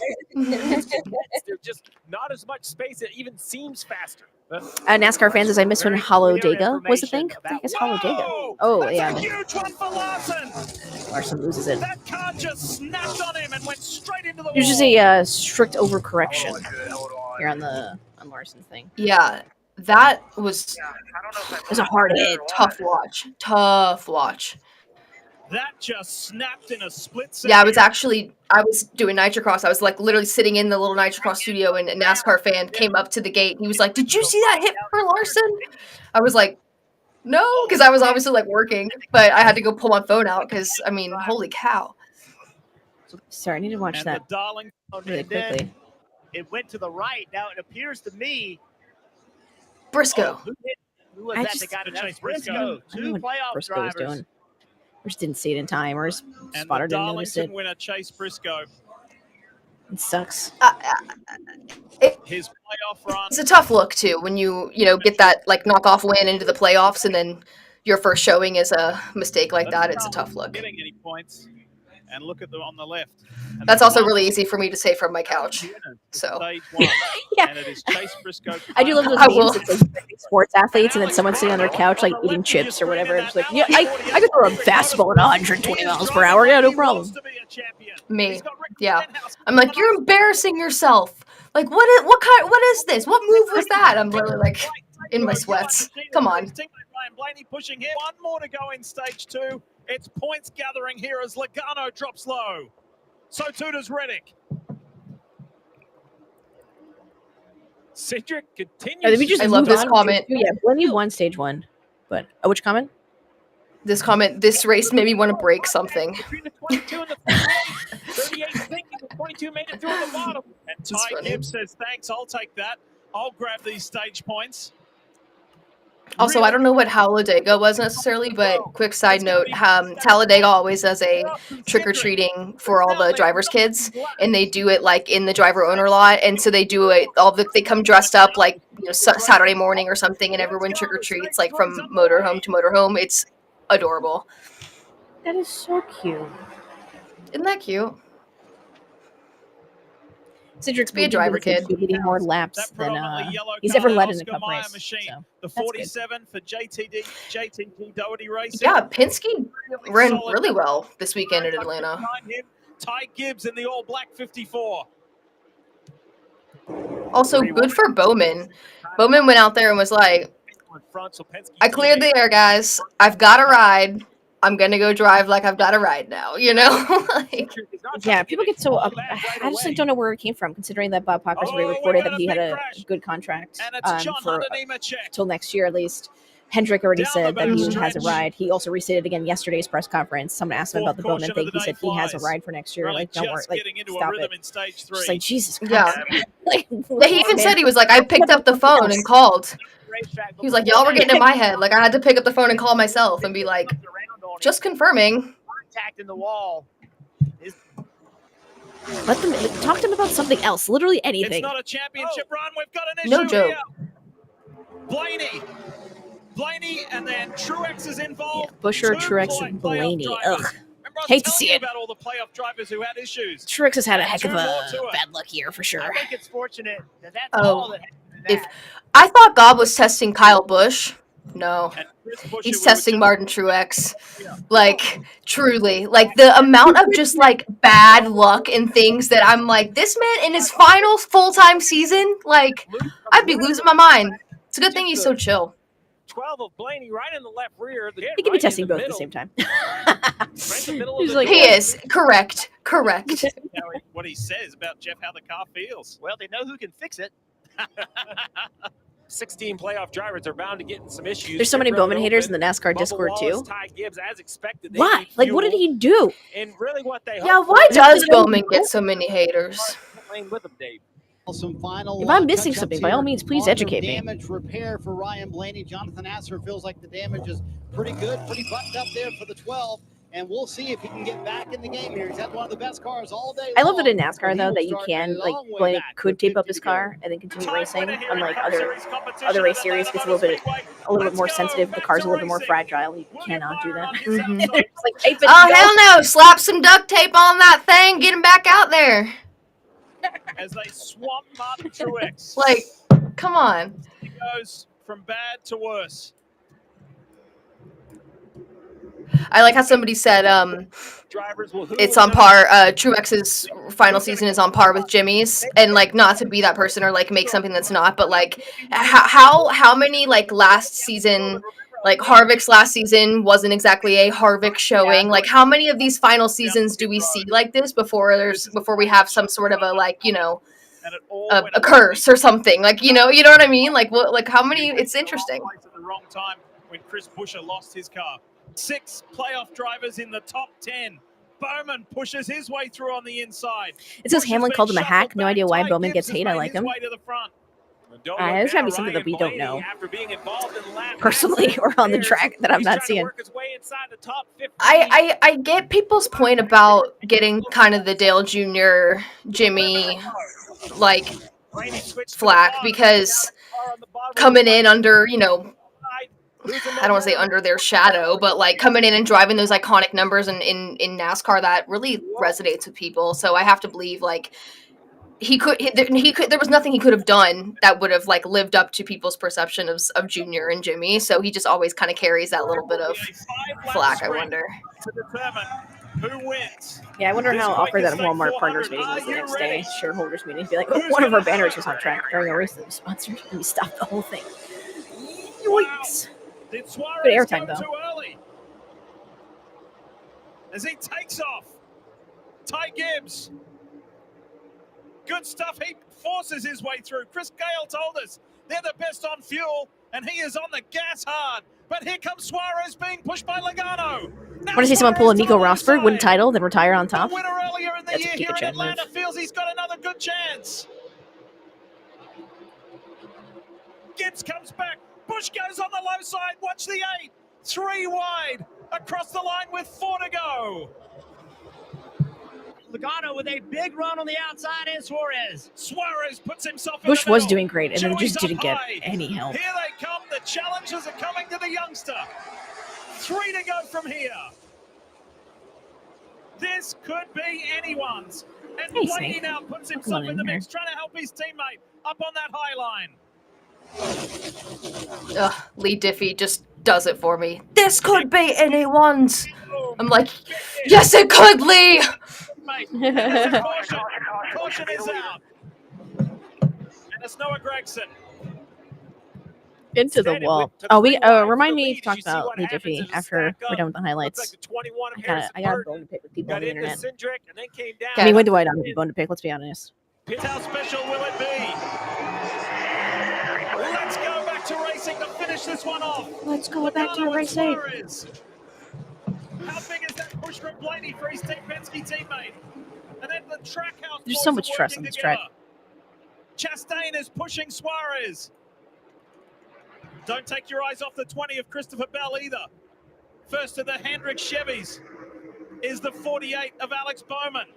I was pulling so Logano hard for a ahead. Suarez win here, says Krez. Another one? Fighting back.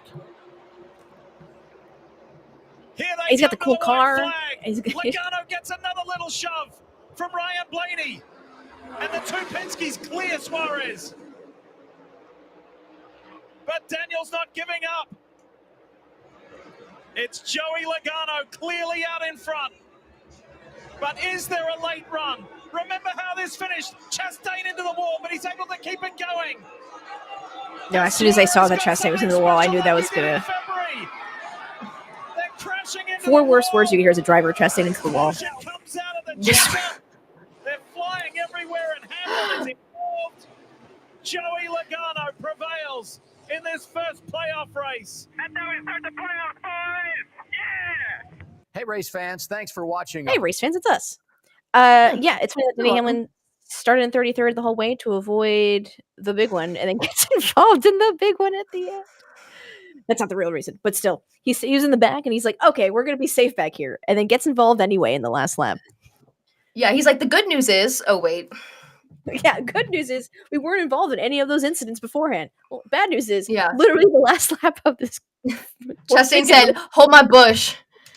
Oh, yeah, I'm sending Kyle Busch your way. Actually, do you want Yeah. him? Yeah. You mentioned this before. Cindric had a good race. I mean, just Blaney, Joe Lug, as I like to jokingly now call him, thanks to Elizabeth. They apparently had a plan going. He talked about this afterwards in some post-race press conferences, that he keyed into his radio with a reminder to set a pre-discussed plan for restarts in motion.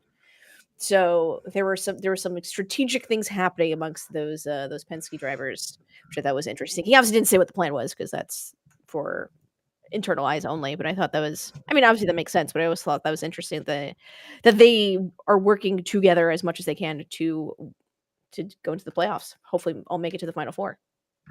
Yeah. No, I mean, I think that's how you have to do it at these drafting tracks, especially at Atlanta, where it's so tight there that if you're not on the same page with at least your teammates, then it's almost like you gotta be on the same page so you can not only help each other, but get out of each other's way a little bit. You know, it's understanding what everyone's tactics and strategies are. What would you race? What would you race? Sorry, what would you rate? Because I want to race one day. What would you rate the Xfinity race out of 10 and the Cup race out of 10? Like 1 being the worst race you've ever seen in you didn't even see the race, like something, you know, and 10 being the best race you've ever watched. And chat is Oh, that's tough. That's tough. I'm gonna be honest. Like, take my ratings with a grain of salt because I did not watch the full broadcasts. I was working, so I've just watched highlights and listened to interviews and what have you. Xfinity.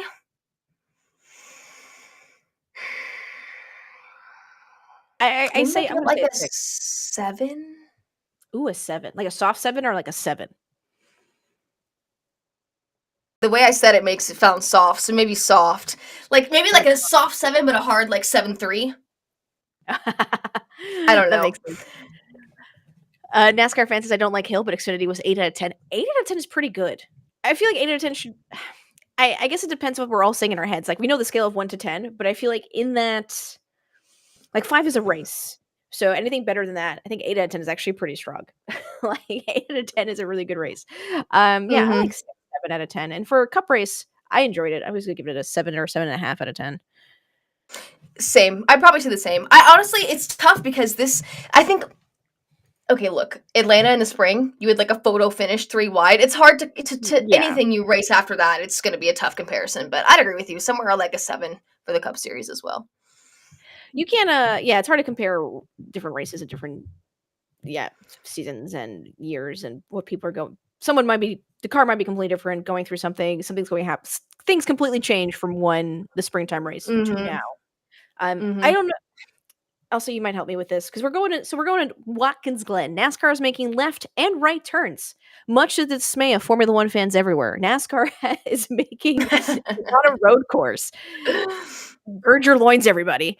And a lot of people are like, "Oh, every week though, everyone likes to have discussion. Who do you think is going to win?" And we're going to list you a bunch of stats, right? We're going to tell you who won last year in a second. We're going to tell you that Hendrick has been the only team to win since 2018. Okay. And that could all go to hell in a handbasket because something's just going to happen out of our control in motorsports. And I think that's why we love it so much, and also why I also hate it at the same time, a little bit secretly, because you can have the best driver and the best car and the best strategy, and some ding dong just like rams into you and ruins your race. Yep, or like mechanical issue, right? Like everything's going great, and then just something breaks or whatever it is. You can never know. That's why I always joke. That's like one of my least favorite things in my job. And people are like, "All right, give me your picks for the weekend." I'm like, I'm like, I can give them to you, but like because I give them to you, that guy's gonna blow up on lap 5. So like, take this, for what it's worth. Look, every week we're gonna go through this a little bit too. I do my fantasy picks with chat, and I put Christopher Bell in my fantasy. And I said this last week that every time I put him in there, something happens. And lo and behold, got yeeted in that big wreck. I don't know what Christopher Bell's doing, if he's in tune with my fantasy picks, but this is inherently frustrating that this man just gets constantly yeeted or some pit lane something. There's always something going on there. I feel like it's very rare to have a completely smooth race weekend, which is I love and hate for a lot of drivers. It makes it interesting for us to watch, but it's like, who's always going to get a speeding penalty in pit road? Like, who's going to get something going on, and then they're all the way in the back and the tire fall off? There's 2 different tire strategies, et cetera, et cetera. There's always something going on, which makes it interesting, but it's also like, it's always my favorites. Just like, please let me live. Let me watch in peace. It's so tough too, depending on the week, like at certain tracks, at least you're like, okay, you know what? Like we can still be in this Atlanta drafting track. Like there's potential to, make my way up to the front or something. And then there's other weeks too that like something happens and then you're just a sitting duck. You're like, okay, I'm just completely out of this. This is just painful to watch at that point. I was saying when the Toyota struggled hard at Atlanta, it's interesting to see that we saw that Ford not having a good start to the year and seeing that now kind of going into the Toyotas and such about what changes have made. And we can't know exactly what the difference was or exactly the changes they've made because they want to keep that proprietary information to themselves. But one day maybe someone will tell us exactly what was in the car.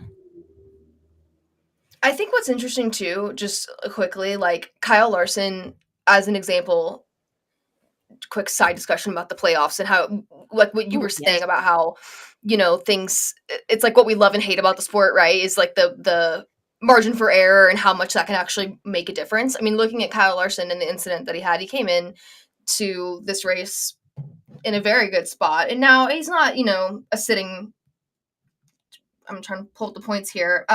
He's fine. He's doing okay. But it is interesting to see just how one incident in race number 1 of the playoffs can put somebody back as far as it did. Now, the good news for Kyle, we're going to Watkins Glen and we're going to Bristol. He's won at both of those tracks. He will be okay. And now that I'm worried about saying, now that I say that, watch, he's going to have issues the next 2 weeks. But God willing, like he will be fine given nothing. But it's just, I think that's what makes the NASCAR playoffs so exciting, is how one minor mistake or one, like the margin for error is so slim. And that's what people love and hate about this playoff system in the sport in general. I just realized, because I was looking at the featured matchups for fantasy. Let me bring that up real quick.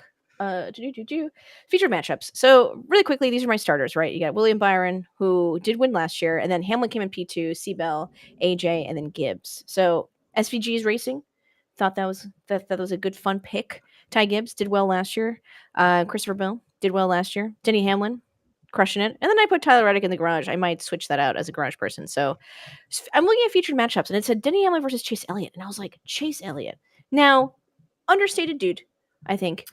But he's always so consistent. He got P8 in Atlanta. You don't hear he doesn't do anything crazy on the track. He's making his way downtown. He's just so good, so subtly.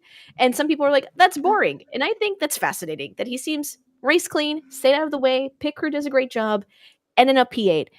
Sure, would you like a race win? Would you stuff like that? Absolutely. But he's just like, let me collect these points.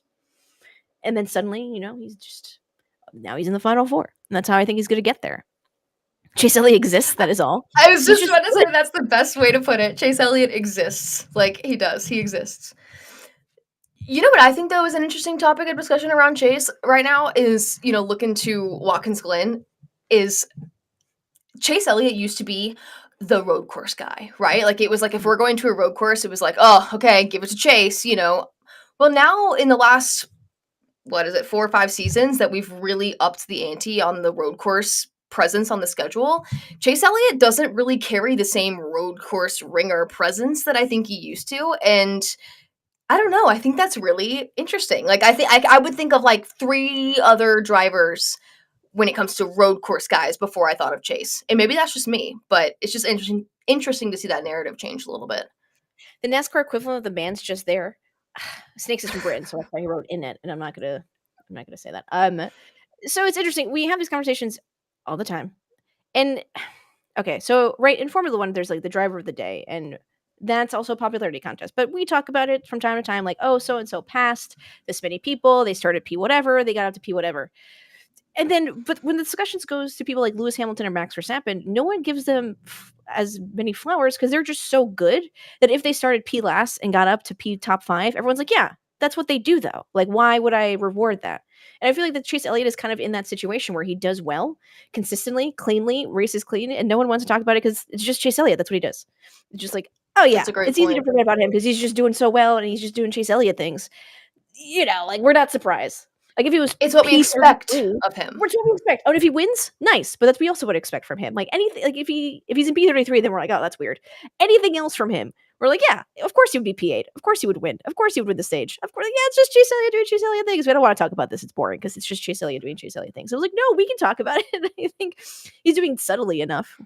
No one will talk about Chase because of how he won the championship. People are still salty about that. How are you so salty about it? How long ago was it? Just 4 years. Yeah, get over 4 it. 4 years ago. Mm-hmm. It's hard for Chase to exceed expectations. Yes, that's a good point, Parrot. Yeah, it's hard for him to exceed expectations. He's always performing well, right? See, the thing with Christopher Bell, right? It's not always consistent. So when he is up there, I want to give him his flowers because I think he's got the car and he's so close to being that consistent driver that's going to finally be that Chase Elliott. Like he's always in the top 10, always in the top 5, gets clear of wrecks, doesn't speed, blah, blah, blah, blah, blah, blah. He's almost there. And Chase Elliott just does everything well every week and no one wants to talk about it because it's just Chase Elliott. Seahawks 24 rule. How did the Seahawks do in the first week of the NFL? I actually don't know. So they did badly. That was not me making fun of you. Chase still is great on road courses. He just doesn't win. He's still there. Yeah, I'd be interested to see how he does this weekend. Road courses in the Cup Series have a history of this. It seems people just seem to find something. Yeah, there's just different driving styles for right on an oval super speedway where we saw in Atlanta to a road course. It's just simply different, which is why we see SVG dominate things like Chicago and such. And AJ Allmendinger being the road course ringer. Mm-hmm. Those I people will are say, given sorry, we're just making fun of people in the Discord. Apparently, people are a lot of cons for our banned words in the Discord. Oh, jeez, people get so heated over Chase Elliott. Oh, banned words for the. Oh, I was like, what? Yeah, well, yeah. I don't. It's so funny. People get way more heated over Chase Elliott than Chase Elliott has ever been in his life. Chase Elliott has never been that heated about anything in his life. Like. Still, my favorite thing to always bring up almost every single stream is when they were talking about when Kyle Busch and Ricky Stenhouse had a fight, and then I think Bob asked Chase Elliott about it, and Chase is like, "What? They had a fight?" He did not know. This man is so offline. He's like, Oh, I didn't know that happened post-race. Either no one told him or he, like, left the track right after the race, like, he did his media thing, and then he's like, "Oh, I didn't know they fought," and then saw nothing on social media about it. It was so funny that Or he's like, like, what was it a couple years ago when he was like, "Yeah, have a happy Christmas and a merry off season" or something, and like walked away, and everybody was like, "Oh," and like put it on T-shirts, and it was like, "Oh, Chase," but like Denny, that's like every other word for Denny. Like Denny says that stuff all the time, but like Chase, that was like Chase like dropped the mic. We were all like, okay. Mission Impossible says, "I think Chase lost his road course advantage with the change to the next gen car. He had struggled with this car." I mean, he's doing okay. Is he at the top winning consistently every single time? No, but he's still able to handle it. Well, don't forget he also broke his leg. Knock on wood, that doesn't happen again. So not this year, not right, but still, he still had to recover, do the work, get on it, learn it, and he now is all set. But little bit of a couple months had to catch up to everybody. Yeah, and was out of the seat, getting that experience in that next gen car that other drivers were able to have during that time. He wasn't running those races. So yeah, there's something to say there. Oh, the Seahawks won. You know who didn't win? The Jets. I don't want to talk about it. I'm from New York. I root for the Jets and the Giants, and we never do well, and I should just be used to disappointment. Couldn't care less. His broken leg isn't an excuse. Kyle Busch broke his leg and then won the championship.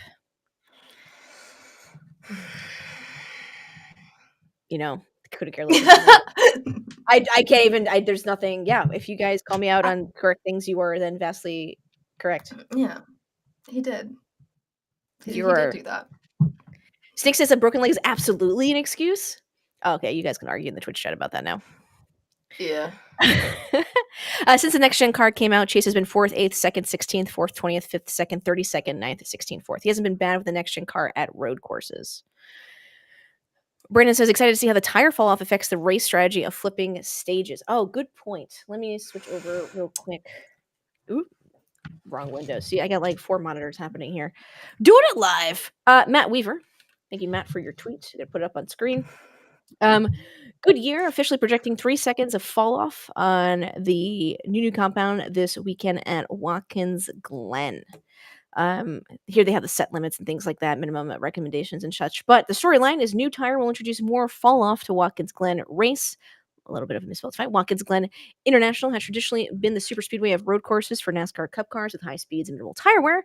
The racing at Southern Tier, New York track will look dramatically different this year with the new Goodyear tire producing 3 seconds of lap time fall off of the course of the run. The fall off will change the thinking of the teams that may not just be able to back time from the end of the race and pit when their fuel window opens up. Tire will be a factor. Tire management will come up more to play as the race runs progress. So I'm not going to read the entire thing. You guys can read that on Matt Weaver's Twitter account and those who are in the NASCAR journalism space, such as Bob Pockris and such.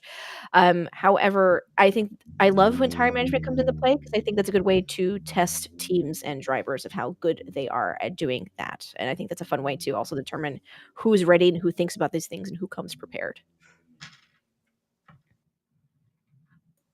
Yeah, it changes the entire dynamic of the race, really. So that is the estimation for Watkins Glen. Yes, a road course, left and right. Again, we said that 2018, the only team to have wins since 2018 is Hendrick. And in addition to their 5 race wins, Hendrick Motorsports drivers have combined lead of 266 of the possible 450 laps, which is 59.11% over the last 5 races at Watkins. So, wow, Jessie, since we just talked about this, who do you think is going to win Watkins Glen in the Cup Series? That's a tough question.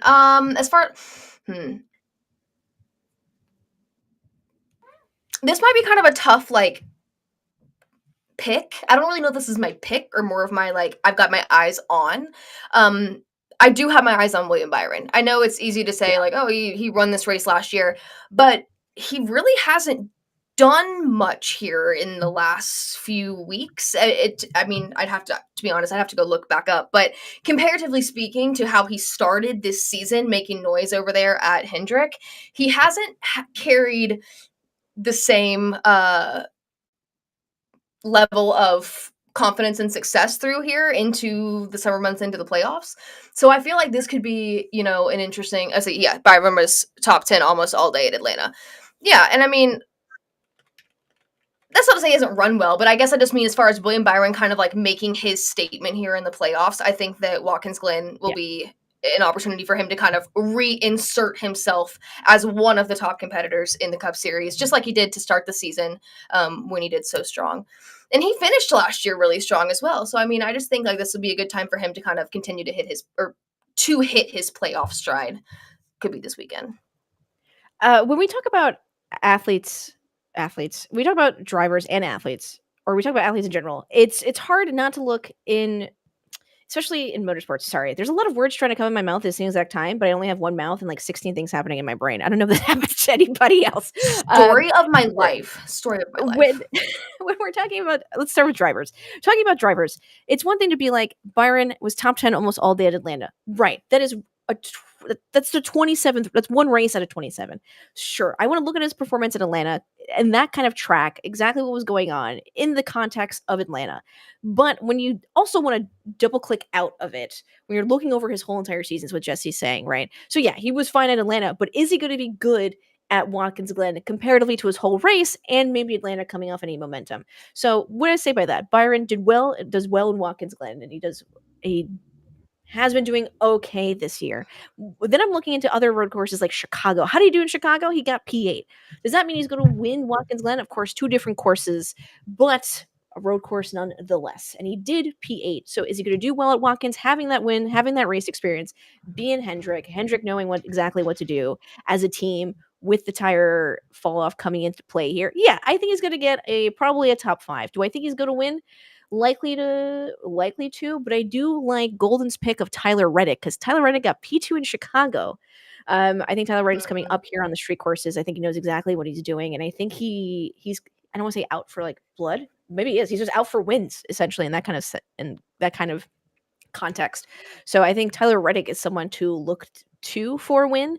And yeah, we can look at William Byron. Denny Hamlin definitely has to. He's still doing pretty well with the points. Well, not as well as he was coming in, but I do want him to get a top 5 as well here in Watkins Glen to help pad his points for the next stage of the playoffs. Well, yeah, and I mean, the thing is, when you've got Bristol looming behind Watkins Glen, nobody wants to leave anything up to Bristol. So, I mean, a lot of these guys are looking to go out there and do what they need to do to not have to worry about Bristol at all. And even if that is just getting through a clean, solid day at Watkins Glen, not necessarily going out there and pushing for the win, but at least finishing well and not doing anything like we talked about with Larson to put yourself in any kind of a predicament.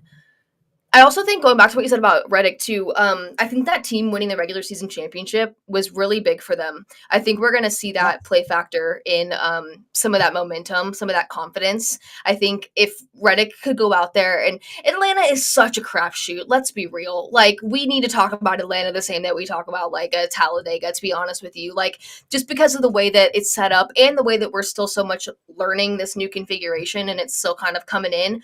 But I say that to say, Reddick has more control going into a race like Watkins Glen. I think I could really see him going in there and kind of wanting to play off of that momentum, that confidence from that regular season championship. And I think that team could be very competitive here in this playoff run. Plus, like we started, they've got that chip on their shoulder with the charter thing. They're really looking to stick one to the man right now. Freaking love it. I like the Tyler Reddick thing. I don't know how to, because I don't know. I've never been a NASCAR Cup Series driver. The importance of having that regular season confidence win, right? Like you mentioned that momentum, and like you could really, like, that changes things. That shifts something in your competitor brain. You're like, I can do this. I'm good. Let me put everything out there and take a little bit more risk at the track. Do a little bit, I'm not saying you should do any argy-bargies. You're not trying to yeet anybody for a win. But you can be a little bit more aggressive and do a little bit and not play it as safe to get those wins, because you're like, hey, I can't do this. I won the regular season. Let me kick butt and now win the championship overall, as Tyler Reddick is. Someone said Gibbs has a good shot at the Glen. And yeah, he got P5 last year. His road courses are fine. He's good at the Charlotte Roval. P4 in 2023, P3 in Coda for 2024. Didn't do well at Sonoma, but again, you have to take races also into context, getting yeeted or a car failure, so that's not always fair when you're leading into averages. He only did 16 laps, so not fair to him to judge him on Sonoma. Is he gonna get a win? I know he wants one. I just think there's other people who are more willing to put it all on the line for a win. I don't know if he's got that. How do I want to say? I don't know him very well, but seeing him on the track, I don't think he's got that lust for winning. That dog in him, if you will. Yeah, he doesn't have that dog in him. He can drink as much Monsters as he wants, but he doesn't got that dog in him. All right. So. Quickly though, too, when you said people that are willing to do it for a win, I think not based on personality, but based on everything else, you can never count out McDowell at a road course, which is so fun to watch because we just came off of this drafting track, which you can never count out McDowell. He tends to do well on these super speedway style drafting races, and so then to stack it with another style of track that he runs well at, I think we could see more of that 34 this weekend. But yes, I think he's like the nicest guy in the world, but circumstantial got more in him on the track to want to get that win, would be willing to push it a little more, a big win for front row versus, Gibbs maybe pushing it to get a win for that 54. Ooh, someone said in the chat, I think Ty Gibbs picks up best shot will be Bristol. I'm just worried that team has struggled to put it all together. Mission Puzzle says, I think you're right on that, but I think it is right around the corner. So I do I'd like a Gibbs Bristol win. I can go with that. Gibbs has performed averagely well. One top 5, 2 top 10s, probably knows what it takes to get there.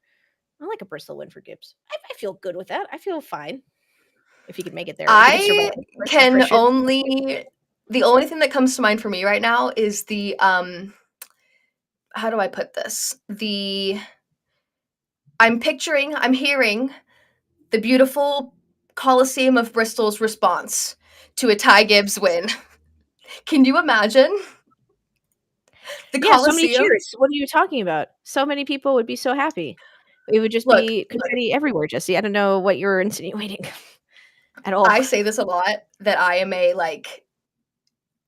a closeted Ty Gibbs fan. I say this often because I'm not ready to publicly go out there. I guess this is me. This is kind of public. Keep this between us, okay, everybody? Because it's every time I get ready to be I'm a Ty Gibbs fan, he does something that I'm I'll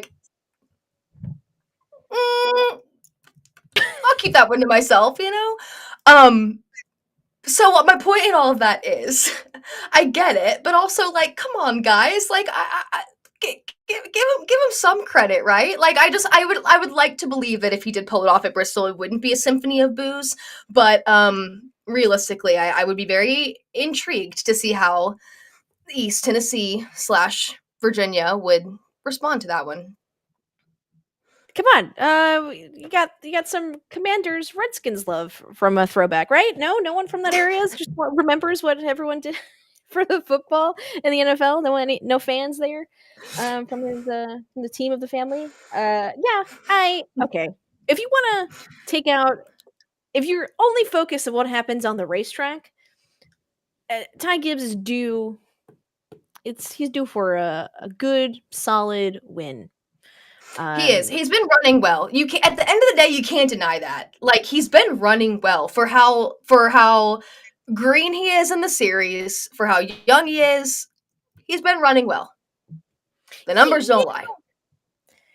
Yeah, but I think it's time now. He can run where he is as long as he till the cows come home. But at some point, I need him to get a win for me to be you can talk this much smack off the track because you finally got a win. Otherwise, what are we doing here? Because this is getting a little silly. So me and the 2,000 people who keep that between us, yeah, we'll keep the Ty Gibbs suggested thing all. Thanks, guys. I appreciate it. At least until I'm ready. Bowman has never finished higher than 14th at the Glen, but does have someone said scored the most points at road courses this year, but at the Glen he's getting 14th. Yeah. Again, it's also, we talked about this too, the unpredictability of motorsports makes it hard to have these conversations where we can say all these things, we can throw all these stats at you, blah, blah, blah, blah. at the end of the day, something crazy can happen. A tire can blow. Someone F's up the tire strategy. Someone beefs it. Someone's head is full of Orbeez and does a stupid move, and that takes out everyone from contention that we just talked about. So all their skills, all their prep, all their mental acuity doesn't matter. So that's something to remember. Well, and then going back to what you mentioned earlier about the tire compound for this weekend, I think that we're sitting here talking about who the road course guys are, and we could be talking just as much about who on top of the box is good at managing tires. I mean, that's going to come into play so much this weekend that it's got to be the perfect combination of driver's ability to manage Watkins Glen and, you know, the crew chief, the box's team's ability to manage this tire compound. Because that'll make or break you. And I think it's going to be, we're like you said, flipping the stages. We're going to see some guys take some chances, take some risks. You have to take a risk to see if it's going to pay off. So it's kind of hard for us to sit here, like you said, and guess what's going to happen, given that that's the scenario that we're looking at this weekend. But I think that pit road's going to come into play heavily this weekend, more than we've seen at Watkins Glen. Can I bet $1 that Kyle Busch will speed in pit road? Yeah, I'll take that bet. $1 Jessie Punch Kyle Busch. If he doesn't, I had to send Jessie $1. But I have a feeling that he might. Look, at the end of the day, keep your dollar and put it in our fan double fund, okay? Yeah. So yeah, exactly. To wrap it all up, things to look out for, right? Someone says we need more tire fall off at more tracks. I think tire strategy becomes fun, and I do appreciate the broadcasters' ability to explain things to new fans while keeping it, you know, like if you're a veteran fan, you just like, oh, okay, like they're just explaining the cutaway car, blah blah blah. That's fine, but I do appreciate I think they'd be able to talk about tire strategy. Actually, I take that back. I realized I was yapping and I was given a compliment. Okay, sorry. I take everything I said back. Anything nice I just said about tires and explaining things? Absolutely not.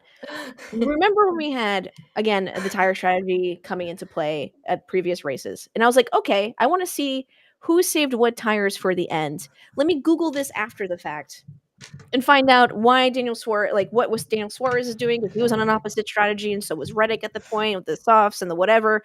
We don't call them softs because we want to be different than Formula One. Whatever, kiss my butt. So the thing is that I was Googling it, and I was like, oh, I'm sure somewhere on some website I can find everyone's tire strategy and what they did at what lap or when they pitted. That information is nowhere on the internet. I couldn't find everyone's tire strategy. And I was like, why is this?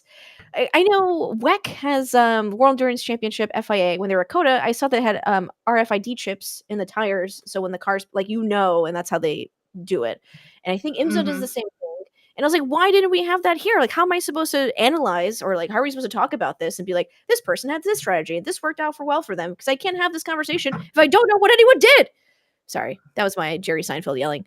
And I thought it was wild that someone would have to pay attention. You'd have someone, each team would have to write it down and submit it to NASCAR.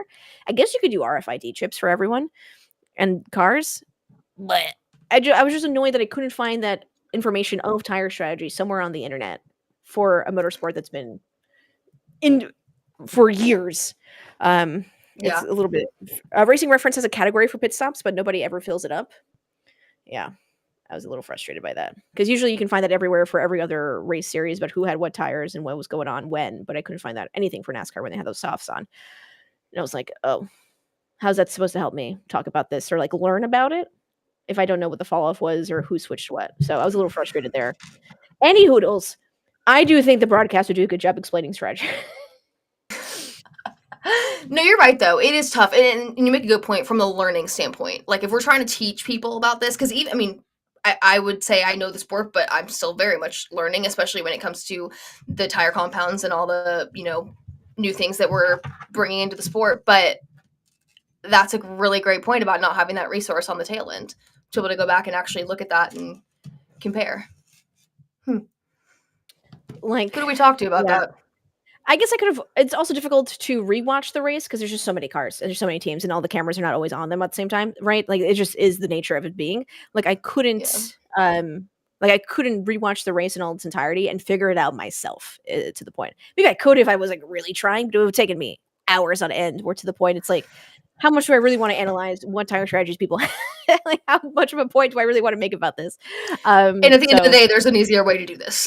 Like, yeah, that it doesn't become my problem. Adrian in the chat says, I bet the Garage 56 Camaro had that tag. It should be easy to add. Yeah, I wonder why they didn't, or they're just trying this for this year, then they're going to add it maybe hopefully next year. Because I've verbally complained about that on the NASCAR Twitch channel. But yes, look for drivers known for being good at saving tires, including like Denny Hamlin, Josh Berry, William Byron. Good for understanding their life of the tire. Something to look into as we get into Watkins Glen. It's also a road course. Yet again, yes, emphasizing that NASCAR makes left and right turns for all you trolls on the internet who keep using the same joke over and over and over again. It's just so old. It gets so frustrating. It's 2024, people. Like, get a new joke. Jesse, I went on this rant yesterday about how people just don't Google things anymore. It takes 2 seconds to Google. Oh, before I say NASCAR only makes left turns, let me just check their schedule. Oh, they race at Watkins Glen. F1 actually used to race there. How fun. Oh, they race at Circuit of the Americas. F1 races there now. That's not an oval. And then not type the thing you're going to say. It takes 2 seconds. But no one wants to do it anymore. No. But then, because then, you know what? They would be wrong. They would have to be wrong. And that... What? Someone called Scott McLaughlin an oval midget on Twitter. And I was like, wow, it really takes 2 seconds to Google who Scott McLaughlin is and see that he's... I mean, he's good at ovals, but he's also from Australia Supercars. Like it takes 2 seconds not to embarrass yourself completely on Dolly Parton's 2024 internet and not say silly things, but wild. And yet, here we are. Yet here we are. We do have some positive. Mission Impossible does say he does like the soft compound tires on different tracks. Agree. I do like the additional variable of the tire strategy. That makes it fun. I do agree. We do need more fall off though. So that strategy, that soft tire compound, etc. Someone's asking if they can borrow $10. Can I have $10? Because that would be more helpful to our. Can I have $10 for our private jet fund? That doesn't sound out of pocket whatsoever. We will not stand for any Scotty slander. Super legit. It's super legit. Let's go through the paint schemes real quick. Of yes. Glen, of course. Oh, your weekly reminder that we are moving to the CW here. Busch Light Classic. It looks fine. Beautiful. It's Auto Trader, fine. Bed Bath and Beyond is still a store. Beyond? I can't believe I don't know if anyone else. Do you like Googling sponsors? Bed Bath Beyond. Sorry, Rachel, what was that? Also, you can buy stuff online. No, but like I thought they like filed for like Chapter 8. When do y'all think was the last time that Josh Berry walked into a Bed Bath and Beyond? Oh, I deeply apologize to anyone from Bed Bath & Beyond Company watching this. I was not aware of your game. Your current revenue was $5.34 billion. My sincere apologies. Get it. They are killing it in the wedding registry game, so that is clearly what's keeping them on race cars. My apologies. Proceed to when's the last time Josh Berry walked in the Bed Bath Beyond? That's actually a great question. Oh wow, look at this number 5. I've never seen this before in my entire life. Wow. Wow. Revolutionary. Soft pretzel bites. Okay, I'm gonna be honest. The sponsors of this do actually work.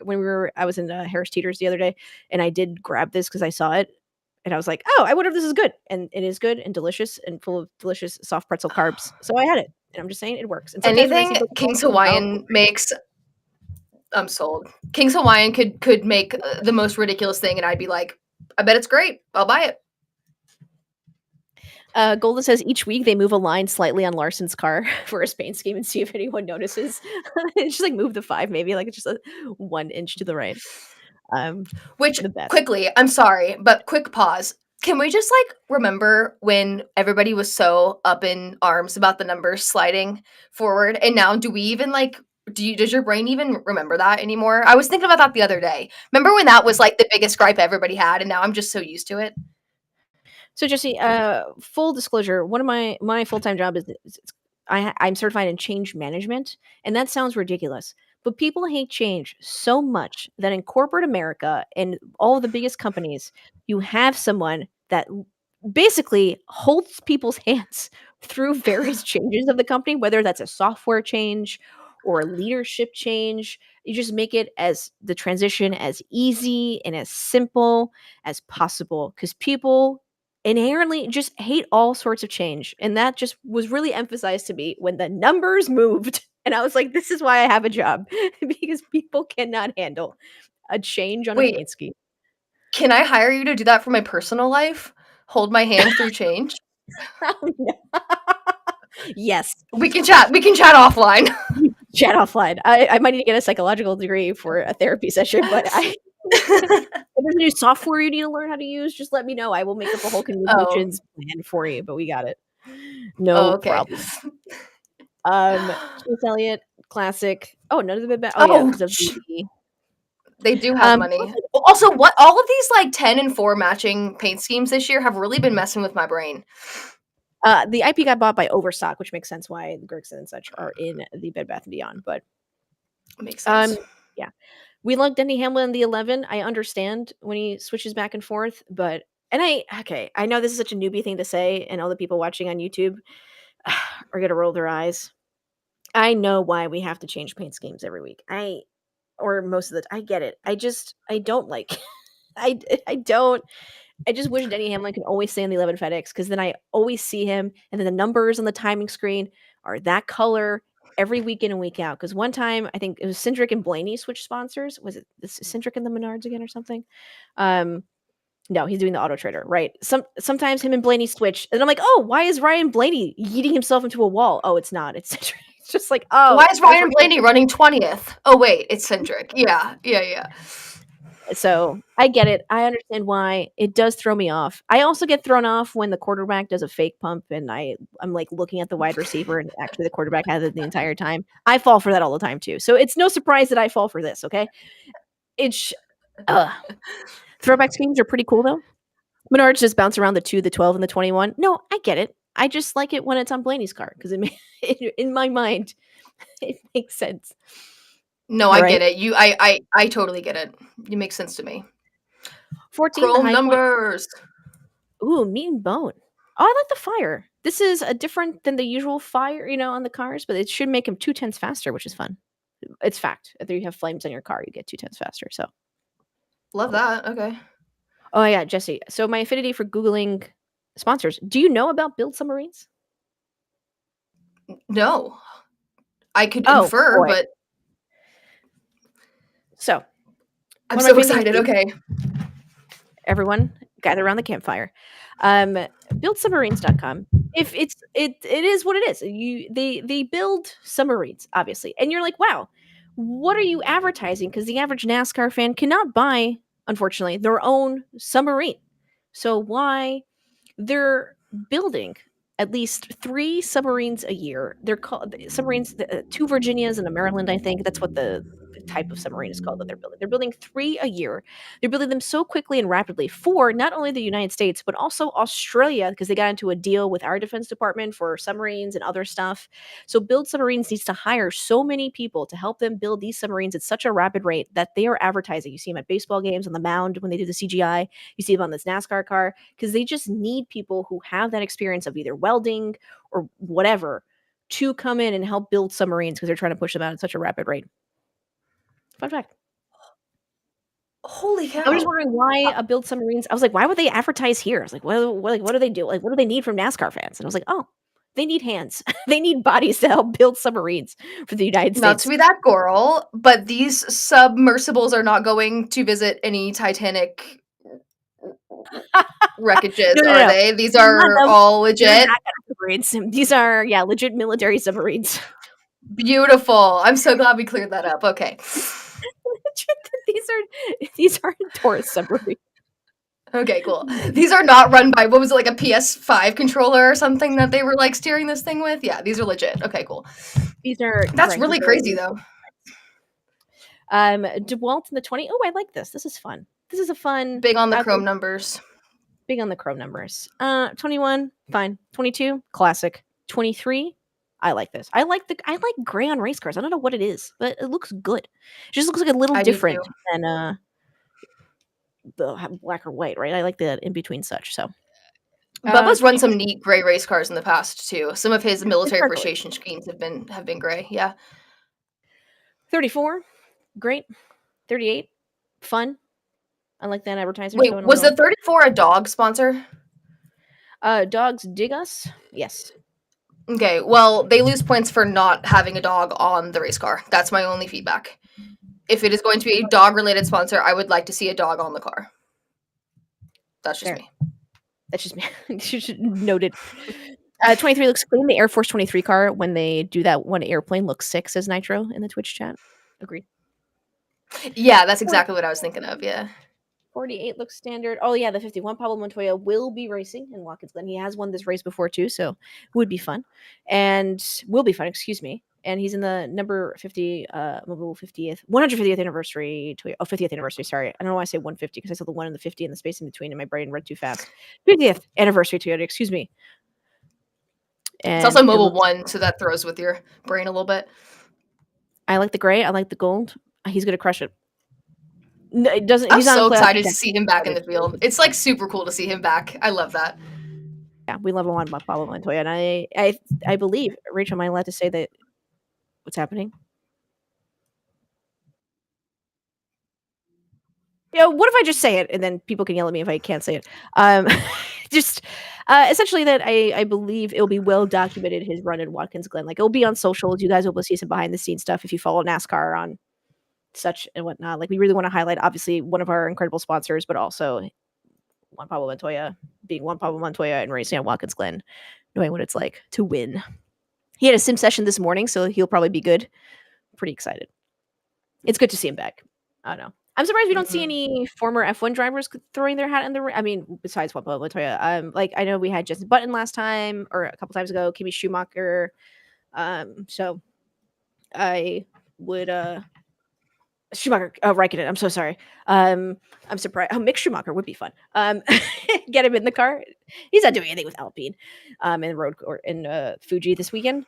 So I think it'd be fun to get them back too, because Jenson Button also did the Garage 56. But yeah, somebody mentioned Kvyat too. I'm surprised we haven't seen Daniel Kvyat come back either. He raced a couple times and he ran well. I think he did some Xfinity runs and was pretty strong there. So you're right. A couple years ago, I feel like we had a huge influx, and then they've kind of trickled off a little bit here in the last season or so. All right, moving on to, we have Justin Haley. I kind of like this Pinnacle. We're going to scroll through these. Ty Gibbs in 54. Thank you. Zane Smith, 77. Mattress Warehouse. The price differences on mattresses that they can have so many stores. Insane. Okay. Colcuster, the one. Wheelan. Okay, these are all. The corn. Corn. I love the corn 7. It's corn. No, it's fine. American Flag Frog. Love it. Fine. Fine. I do like this is cute. The Friends of Japan Foundation being friends of with like the letters and like the elephant. That's a nice touch. Fine. Go bowling. Jess, did you know about Go Bowling? There's like a lobby to get people to bowl more. Isn't that wild? Is that literally all this is? They're just trying to, it's just big bowling. That's literally what it is. It's big bowling. It's big bowling. I'm so happy. Chad is so excited that I get to teach someone now about big bowling and big submarines and big dairy and all this other stuff, because I go on a rant about this. During NASCAR races, I'll see sponsors. I'll be like, I don't know what they do, or like, how are they sponsoring this car? Like, why do they need to be sponsoring a car? Like, what are they trying to advertise to me? Go Bowling literally wants more Americans to go bowling and wants it to be one of America's biggest pastimes. So, yeah. We need to wrap this up, so I'll save my questions. But I do know that you can go bowling in the fan zone this weekend. They're quite literally set. Big Bowling is like there on the ground, setting it up for fans. Did they sponsor Watkins Glen? No, I know they sponsor the Go Bowling IMSA race, but I don't know if they sponsor the track in it of themselves. Go Bowling at the Glen, I believe. Yeah. Yeah. So those were our liveries. So, they do. Okay, they do sponsor the whole entire track. Okay, that's what I thought. Because I know they sponsored the IMSA race, but I wasn't sure if they sponsored the track. But yeah, that is our fun fact of the day as you guys watch Watkins Glen this weekend. We have, of course, the Auger Menard Series is Friday, 5 p.m. Eastern on FS1. Xfinity Series Saturday, 3 p.m. Eastern on USA. Couldn't put my arm over the chair. That was embarrassing. And Cup Series Sunday, 3 p.m. Eastern, also on USA. We do have the NASCAR Classics we play every Thursday here on the stream. So if you need a little bit of a background, music or noise or racing while you work or do whatever it is that you do in the comfort of your own home, tune in. 1 p.m. Eastern. We're playing the 1996 The Bud at the Glen tomorrow on the Twitch channel. Be there or be square because you're not around. Mission Impossible on YouTube goes into Bowling Mafia. I don't think anyone's going to whack me for not going to bowl, but it is something to denote. Surprised you don't have a pickleball sponsor yet. Oh, be careful. Don't give anyone any ideas. Oh no, Chicken and Pickle has a presence at Kansas big time. They're there. They're there. I don't think pickleball needs a lobby. I think a lot of people are playing pickleball to the point where they're pissing off people who play tennis because they're using their courts. It was a whole thing when I lived in DC, where tennis players got annoyed at pickleball players for using their courts. Seriously, pickleball's PR company is like stellar. Whoever's doing PR for pickleball, like they've got it figured out. Because to piss off as many tennis players as you have and still be like America's pastime right now, wild. Incoming pickleball 400 next year. Big pickleball. Hey, Big Pickleball wants to pay for me to do the double. I am not going to say no. Okay, who am I to stop anyone? The double brought to you by buildsubmarines.com. Look, if I had any affinity, if I knew how to weld, like I would totally apply for the job. You do need like you do need like TS clearances or secret clearances. There are a bunch of clearances and stuff, but yeah, we could do the double, build submarines, go bowling. I'll go bowling in Indianapolis. It's fine. I'm not against bowling. Look, we can go bowling. Now that I know this is a thing, my wheels are turning. My wheels are turning. If you guys start to see me make bowling my personality on my Instagram or something like that, you'll know what's up. You'll be like, oh, okay. It's like chug points. I get it. Every strike you get. Yeah. It'd be great. Big Pickleball had all those product placement deals with TV shows. Oh, interesting. I like that. We'll think about this. I think there should be sponsors for this show. I can do the show at a bowling alley. I have no dignity. I can be bought. I got student loans to pay. I got nothing. I can be bought. Jessie, thank you so much for hanging out with us. I appreciate you joining us for this show this week. Thanks for having me. Yeah, thanks for being here. It's always nice to have someone to just chat to and chat things I'm crazy. Someone did call us delusional about our Watkins Glen picks or conversation, which I thought was funny. But then provided zero. Okay. So, look, it's not the first time I've been called delusional, so like definitely not gonna be the last.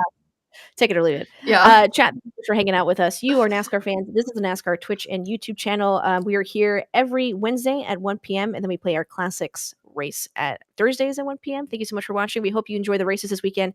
Hopefully it gives us something to talk about because we'll be back next week to be haters, lovers, whatever you want, chat. I'll be here. Bye everyone. Thank you, Jessie. Thank you, NASCAR. Thank you, Rachel. Bye. Thanks, y'all. Thanks, Mom. Hey, I'm Parker Kligerman, and you're watching the NASCAR Twitch channel. For more content like this, be sure to subscribe to NASCAR on Twitch. I'm Ryan Flores. Myself each and every week at Around the Track. We'll get you ready for the next to the Cup Series, whether you'll be attending in person. Coming your way each week is the best bets to win some easy money and drivers to help pump up your fantasy lineups. Around the Track also tells you what for in the NASCAR Regional Series and which young phenom drivers to keep your eye on. That Traction segment gives you all of the fan activities, concerts, and tailgating fun at the track.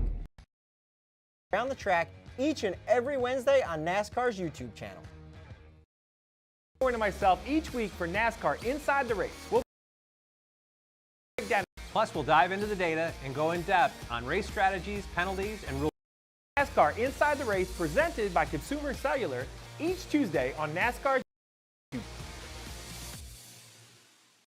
Hey, the number 7 car, join my buddy Ryan Flores. Every week we talk about NASCAR Cup Series right out of my windshield. Plus, we'll give out the dogs of the week for the best crew guys from the weekend. We'll break down all the money stops, all the And we'll also answer all of your hashtag Penny for Your Thoughts questions. And we have sometimes SVG pops by. We got Raja. We have all sorts of guys. You never know who's going to pop in the garage, but make sure you tune in. SiriusXM on Tuesdays, YouTube on Wednesdays, wherever you find your podcast on Wednesdays.